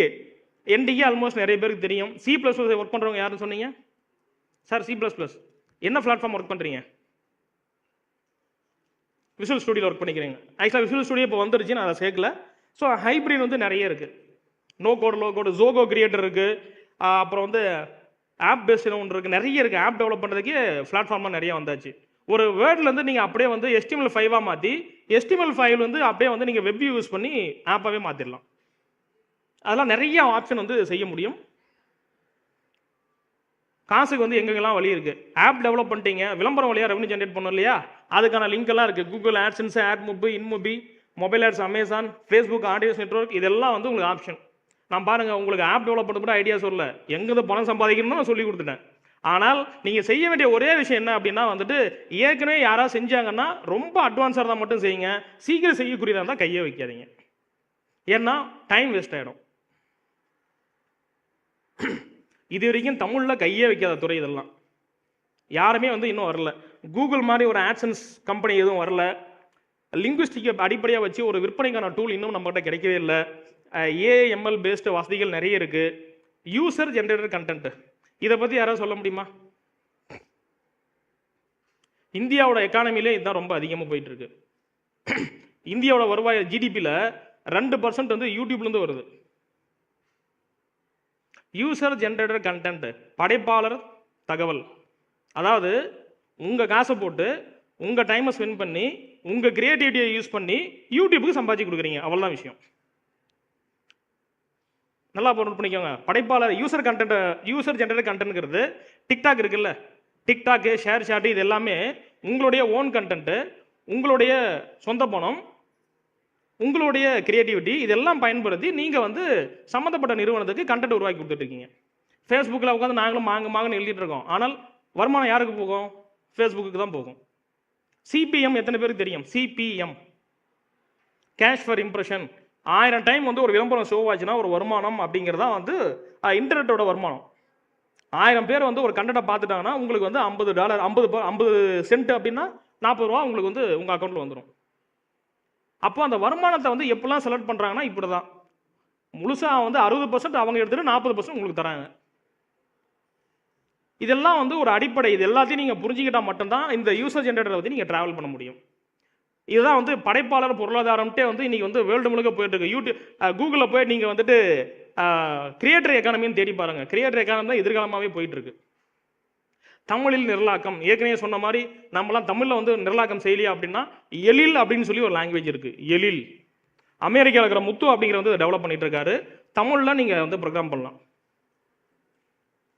நிறைய ஆப்ஷனோட அதை உருவாக்கிட்டே இருக்காங்க. தமிழில் நீங்கள் ப்ரோக்ராம் பண்ணலாம். வெகு விரைவில் அது இன்னும் நிறைய பயன்பாட்டுக்கு வரும் நான் உறுதியாக நம்புகிறேன். So Tamil based operating system. Velmurugan இங்கே முனைவர் தெய்வசுந்தரம் ஐயா இருக்கார், அவரும் ஸ்டாலில் இருக்கார். அங்கே போய் பார்த்தீங்கன்னா தமிழுக்கான ஒட்டுமொத்த கார்பஸே அவர் வச்சிருக்காரு. தமிழ் இயங்குதளம் என்னென்ன தேவையோ அதெல்லாம் வச்சிருக்காரு. இன்னொருத்தர் அமெரிக்காவில் வேல்முருகன் சொல்லிட்டு ஆர்க்கில் ஒர்க் பண்ணிட்டு இருக்காரு. அவரும் வந்து தமிழுக்கான ஒரு இயங்குதளத்தை உருவாக்குறதுக்கான எல்லா இதுவும் வச்சிருக்காரு. அப்போ நிறைய பேர் இதுக்காக பங்களிச்சுட்டே இருக்காங்க. இணையவழி கல்வி, LMS, இதெல்லாம் சொல்லிட்டே போகலாம். தமிழ் ஊடகங்கள், இணைய ஊடகங்கள், செயலிகள், விளையாட்டு, வாடிக்கையாளர் சேவை, சேட்பாட். சேட்பாட்டை உருவாக்குறதுக்கு வந்து டயலாக் ஃப்ளோ வந்து ரொம்ப அருமையான டூல். யாராவது பார்த்துருக்கீங்களா? டயலாக் ஃப்ளோ கூகுள் வருது. நிறைய டூல்ஸ் நிறைய இருக்குது. அதெல்லாம் நீங்கள் பயன்படுத்தி நிறைய ஒர்க் அவுட் பண்ணிகிட்டே இருக்கலாம். ஆனால் அந்த கருவிகளை பற்றி நிறைய பேருக்கு தெரியறதில்ல. ஸோ இப்போ நீங்கள் என்ன பண்ணலாம் ஸ்டூடெண்ட்ஸ்னால் வந்துட்டு ஒரு யூசர் குரூப் மாதிரி வந்து கிரியேட் பண்ணி தினமும் ஒருத்தர் வந்து ஒரு புது தகவலை உள்ளே போட்டுகிட்டே இருக்கணும். நீங்கள் போட்டிங்கன்னா ஒவ்வொரு நாளும் வந்து நீங்கள் வந்து நிறைய தெரிஞ்சிக்க முடியும். ஸோ ஸ்டூடெண்ட்டுக்குள்ளே உங்களுக்குள்ள ஒரு குரூப், நீங்கள் வெவ்வேறு காலையில் வந்திருப்பீங்க, வெவ்வேறு இடத்துல வந்திருப்பீங்க, ஒரு பொதுவான ஒரு குரூப்பாக கிரியேட் பண்ணி ஒவ்வொரு நாள் யாராவது ஒருத்தர் வந்து இன்னைக்கு நான் அதை பார்த்தேன் அப்படின்னு நீங்கள் சொல்ல உங்களுக்குள்ளே வந்து நிறைய தகவல் பரிமாற்றம் செய்யப்படும். அப்போ வந்து உங்களுக்கு நிறைய ஐடியாஸ் வரும். ஸோ இது வழியாக வந்து நீங்கள் இன்னும் மேம்படுத்திட்டே இருக்கலாம். இது வந்து கொஞ்சம் கவனமாக நீங்கள் எல்லாமே பயன்படுத்தலாம். அந்த காலேஜ் இந்த காலேஜுக்கு ஆகாதுன்னா அது மேனேஜ்மெண்ட் பார்த்துக்குவாங்க. நீங்கள் அதை பார்க்க வேண்டியதில்லை. நீங்கள் செஞ்சுக்க வேண்டியது ஒரு networking. Google Alexa, Google assistant எத்தனை பேர் யூஸ் பண்ணுறீங்க? தமிழில் அது கரெக்டாக புரிஞ்சிக்குதா? ஒன்றும் அந்தளவுக்கு இல்லை. ஆனால் நிறைய பயன்படுத்த அது வந்துடும். ஸோ அந்த மாதிரியான இடத்துல வந்து இந்த செய்திகளை வந்து எப்படி வாசிக்க வைக்கணும்னு நீங்கள் ட்ரைன் பண்ணலாம். நிறைய அதை சொல்லிட்டே போகலாம்.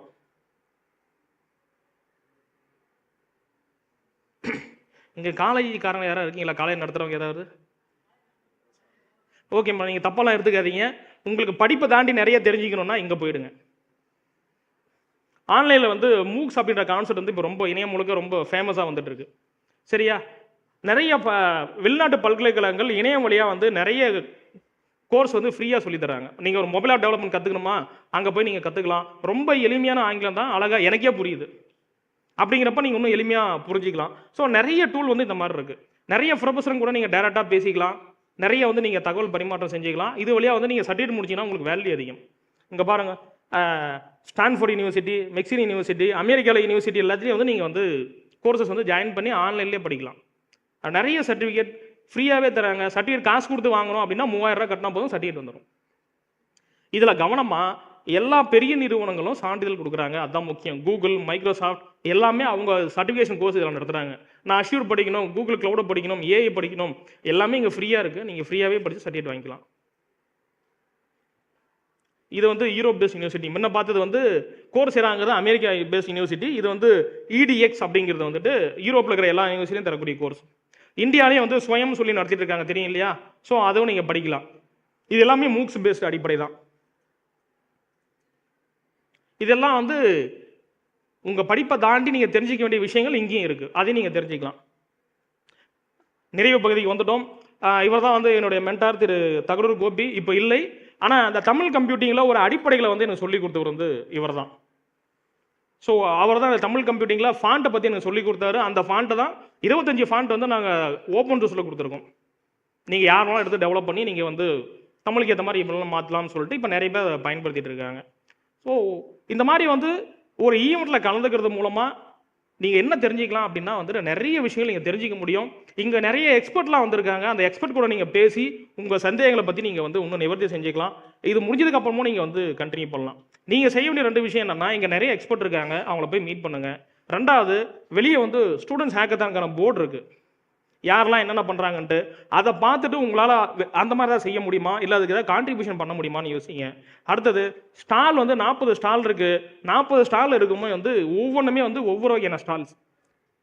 அடுத்த எதிர்காலத்துக்கு எப்படிலாம் நீங்கள் போக முடியும் அப்படின்றதுக்கான ஒரு நிறைய ஐடியாஸ் வந்து உங்களுக்கு அங்கே கிடைக்கும். ஸோ எல்லா ஸ்டாலையும் விசிட் பண்ணி பாருங்கள், நிறைய இன்புட் உங்களுக்கு கிடைக்கும். நன்றி. வேறு ஏதாவது சந்தேகங்கள் இருக்கா? வேறு ஏதாவது சந்தேகங்கள்?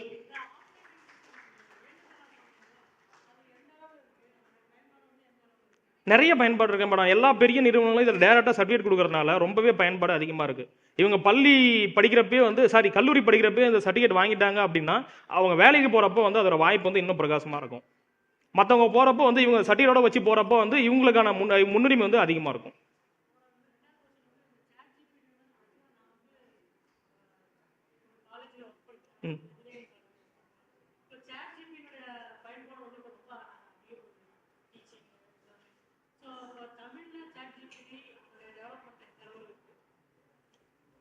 தமிழில் வந்து இப்போ எழுதணும் அப்படின்னா, இப்போ ஒரு கட்டுரை எழுதணும்னா நிறைய இப்போ எங்களுடைய அகாடமிக்காக ஸ்டாஃபாக இருக்கனால என்னுடைய ரிசர்ச் பேப்பர்லாம் வந்து எல்லா இடத்துலையும் இருக்குது. பட் எனக்கு வந்து என்ன கொஸ்டின்னா, எப்படி வந்து அந்த தமிழில் வந்து டிரான்ஸ்லேஷனில் சாட் ஜிபிடியினுடைய பங்கு என்ன இருக்கு? மேடம், இன்னைக்கு மத்தியானம் இதே அரங்கில் சாட் ஜிபிடியை பற்றி வெங்கடரங்கன் சார் பேசுகிறாரு. அதில் வந்து உங்களுக்கான பதில் கிடைக்கும். ஆனால் அதை தாண்டி பொதுவான கருத்துக்கள் என்ன அப்படின்னா வந்து இன்னமும் வந்து கற்றுக்கிற லெவலில் தான் இருக்குது. நீங்கள் சாட் ஜிபிடியோட கூகுள் பார்டில் போய் கேட்டீங்க அப்படின்னா அது வந்து தமிழ் பிழையை வந்து ஒரு 90% அக்யூரேசியோட சொல்லுது. சாட் ஜிபிடியோட அக்யூரேசியோட சொல்லுது. Google barred BARD. ஆமாம். சாட் ஜிபிடி ஈக்குவலான ஒரு டூல் வந்து கூகுள்லேருந்து வந்து, நான் கூகுளோட ரெப்ரஸன்டேட்டிவ்லாம் கிடையாது, தகவல் சொல்கிறேன். மைக்ரோசாஃப்ட் சாட் ஜிபிடி டெவலப் பண்ணது. ஆமாம், கூகுள் வந்து பார்டு. ஸோ அதில் வந்து தமிழ் வந்து ரொம்ப எளிமையாக அதே உங்களுக்கு கொடுத்துருது. நீங்கள் வந்து ஒரு விளம்பர நிறுவனத்துக்கு ஒரு வசனம் உருவாக்குன்னு சொன்னால் கூட ரொம்ப எளிமையாக புரியக்கூடிய வாசகத்தில் உருவாக்கி கொடுக்குது. கடைசியாக ஒரு கொஸ்டின், இந்த லாங்குவேஜ் வந்து ஆக்சுவலாக இப்போ C++, ஜாவா, பைத்தான் அது மாதிரிலாம் நாங்கள் சொல்லி கொடுத்துட்ருக்கோம். இப்போ தமிழில் ஆக்சுவலாக நானும் கம்ப்யூட்டர் சயின்ஸ் ப்ரொஃபஸர் தான். இந்த இது சிங்கிறது கம்பைலர், ஜாவாங்கிறது கம்பைலர், பைத்தானுங்கிறது கம்பைலர் அண்ட் இன்டர்பிரட்டர். அதே மாதிரி தமிழுக்கு வந்து கம்பைலர்ஸ் வந்து சொன்னீங்க இல்லையா? ஆமா, எழில் லாங்குவேஜ். ஆமா, அது வந்து எழில்ங்கிற லாங்குவேஜ் வந்து இது வந்து பயன்பாட்டுக்கு வந்துருச்சா? பயன்பாட்டுக்கு இருக்கு மேடம். இப்போ பரிசோதனை நிலையில் இருக்கு. எல்லா வகையான பரிசோதனை இப்போ பண்ணிட்டு இருக்காங்க. அது வெகு விரைவில் வந்து வணிக பயன்பாட்டுக்கும் வரும் நாங்கள் நம்பிட்டு இருக்கோம். அது நிறைய பணியாடிட்டு இருக்காங்க. 2016 வந்து இப்போ ராஜாராம் சொல்லிட்டு இன்ஃபோசிஸ் நீச்சல்காரன், அவர் நீச்சல்காரன், அவர் வந்து ஒரு கம்பைலர் வந்து அது வடிவமைச்சாங்க. பட் வந்து எங்கள்ட்ட எல்லாம் கேட்டாங்க, அகாடமிஷியன்ஸ் எல்லாம் கேட்டாங்க, இது வந்து நீங்க பசங்க மத்தியில நீங்க இன்ட்ரோடியூஸ் பண்ணுங்க, அப்பதான் அது பயன்பாட்டுக்கு வந்தாதான். இல்ல, அதான் நாங்களும் சொல்லிட்டு இருக்கோம். பசங்களுக்கு அதை பயன்படுத்த ஆரம்பிச்சாதான் இதோட எதிர்காலமே எல்லாத்துக்கும் தெரியும். ஆனால் வந்து பசங்க இன்னும் பயன்படுத்தவே ஆரம்பிக்கலாம், அவங்க கொண்டு போய் சேரலாங்கிறது தான் இருக்கக்கூடிய ஒரு சின்ன குறைபாடு. ரொம்ப நன்றி. நன்றி நன்றி மேடம். வேற எதனா சந்தேகங்கள்? விட்டா போதும் கிளம்புறீங்களே, இதானா? நன்றி நன்றி.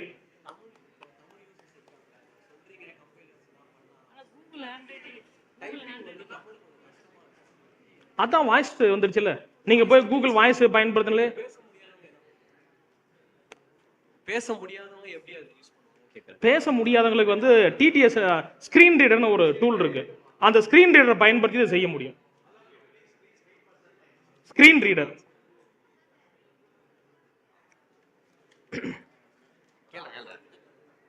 வேற எதனா சந்தேகங்கள் இருந்தா கேட்கலாம். ரொம்ப நன்றி. சொல்லுங்க. தமிழ் யூசர்ஸ் ரொம்ப கம்மியா இருக்காங்க. நான் பார்த்த வரைக்குமே நான் தமிழ் லாங்குவேஜ்ல யூஸ் பண்ற அப்ளிகேஷன் எதுவுமே நான் பார்த்தது இல்லை. என்னோட சுத்தி இருக்கிறவங்க யாரும் யூஸ் பண்ணது இல்லை.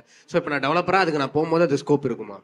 நீங்க சந்தை இருக்குன்னு சொல்றீங்க, எல்லாரும் இருக்கதான் செய்யுது, ஆனா யூசர்ஸ் யாருமே இல்லைல்ல. இல்ல, இப்போ நான் ஆண்ட்ராய்டு செயலின்னு வச்சிருக்கேன், விவசாயம் தமிழ்ட்டு 3 லட்சம் பேர் யூஸ் பண்ணிட்டு தான் இருக்காங்க. அப்போ நான் இல்லைன்னு சொல்லி ஒதுங்கி போடலாம், அது ஒன்றும் மேம்படுத்தி தான் இருக்கேன். டே டு லைஃப்ல யூஸ் பண்ற எந்த ஆப்புமே தமிழ்ல இல்லன்ற மாதிரி நான் ஃபீல் பண்றேன். இல்ல, அது நீங்க கேட்கணும். யூஸ் பண்றது இல்ல. இங்க வந்து ஒரு சரியான ஒரு வசதியை மட்டும் சொல்லிடுறேன், அப்படியே ஒரு நிமிஷம் அப்படியே நின்று கேட்டுக்கோங்க. தம்பி வந்து ஒரு நல்ல கொஸ்டின் கேட்டிருக்காரு, முதல்ல அவர் கை தட்டலாம். முதல் விஷயம் என்ன அப்படின்னா, எங்கெல்லாம் நீங்கள் ஏடிஎம் மிஷின் நீங்கள் உட்காருங்க, ஏடிஎம் மிஷினில் எங்கெல்லாம் தமிழ் இல்லையோ நீங்கள் அங்கேயே வந்து கம்ப்ளைண்ட் பண்ணலாம், எங்கள் தமிழில் தான் கொடுக்கணும் அப்படின்னு சொல்லிட்டு. யாராவது வந்து உங்களுக்கு ஹிந்திலையோ இங்கிலீஷ்லையோ பேசுனாங்கன்னா நான் அரசியல் சொல்லி தரல, என் லாங்குவேஜை கொடுங்கன்னு கேட்க சொல்ல போகிறேன், அவ்வளோதான். ஸோ இப்போ என்ன பண்ணணும் அப்படின்னா, நீங்கள் மார்க்கெட் இல்லைன்னு சொல்கிறீங்கல்ல, மார்க்கெட்டை உருவாக்குறதுக்கு நீங்கள் எல்லாம் கேள்வி கேட்க ஆரம்பிக்கணும். எனக்கு தமிழில் கொடுங்க, எனக்கு தமிழில் கொடுங்க, நீங்கள் கேள்வி கேட்க ஆரம்பிச்சிங்கன்னா அந்த சந்தை இயல்பாக திறந்துடும். எல்லாமே என்னன்னா வந்து யாருமே வந்து இங்கே உட்காந்து நிறுவனத்தை நடத்தலை, வெளியே இங்கே உட்காந்து நிறுவனம் நடத்துகிறப்போ அவங்களுக்கு இதோட தேவை புரியல. இப்போ சமீபத்தில் என்னாச்சு அப்படின்னா, ஒரு நிறுவனத்தில் தமிழில் வந்து எடுத்துட்டாங்க ஏடிஎம்லேருந்து. ஏன் அப்படின்னு சொல்லி கேட்டதுக்கு அவன் ஒரு ரிப்போர்ட் அனுப்புகிறான், யார் வந்தாலும் இங்கிலீஷ் தான் பயன்படுத்துகிறாங்க, அப்போ நான் ஏன் தமிழில் கொடுக்கணும் அப்படின்ட்டு. அப்போது பயன்பாட்டாளர்கள் எல்லாமே தமிழில் எனக்கு வேணும்னு நீங்கள் கேட்டீங்க அப்படின்னா அங்கே ஒவ்வொரு தமிழுக்கும் ஒரு வேலை வாய்ப்பு கிடைக்கும். அது மூலமாக வந்து அந்த 1 லட்சம் கோடி சொன்னோம் இல்லையா, அந்த 1 லட்சம் கோடியை வந்து ஈஸியாக ரீச் பண்ண முடியும். சொல்லுங்க.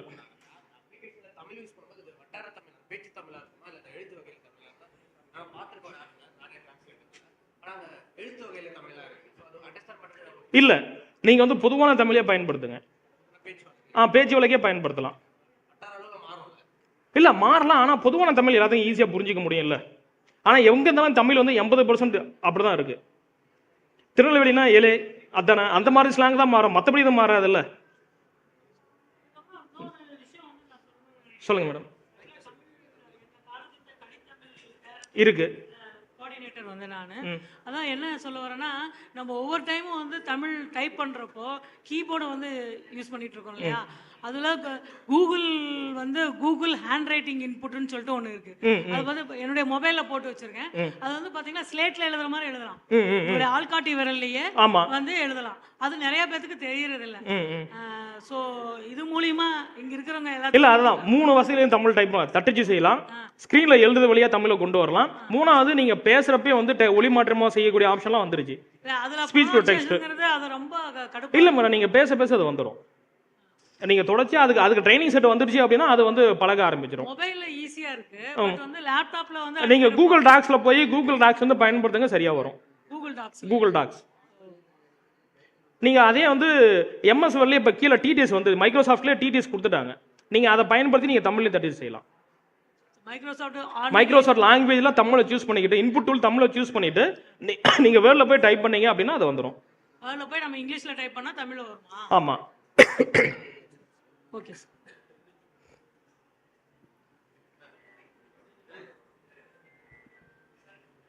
சொல்லுங்க.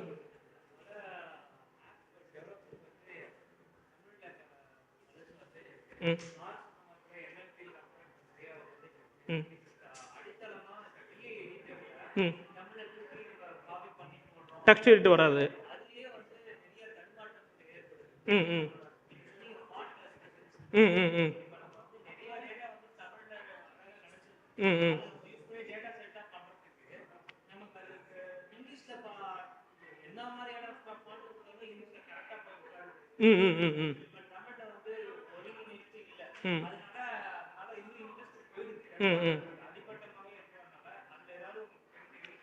இல்லை, உங்கள் நோட்பேடு ப்ளஸ் ப்ளஸ் வந்து உங்கள் வேலையை வந்து ரொம்ப எளிதாக்கும். நோட்பேடு ப்ளஸ் ப்ளஸ் ஸோ எல்லா டெவலப்பர்ஸும் அதை பயன்படுத்திட்டு இருக்காங்க.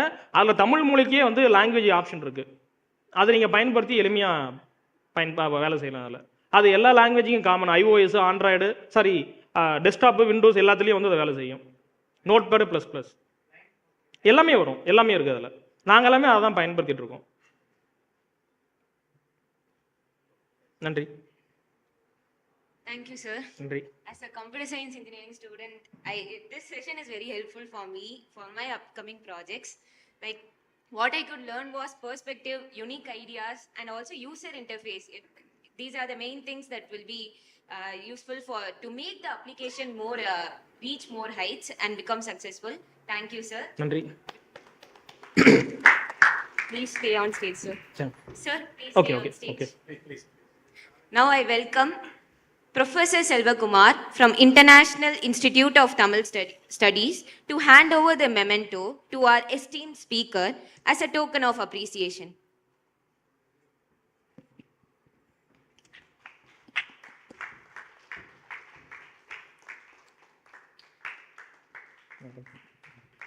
நன்றி சார்.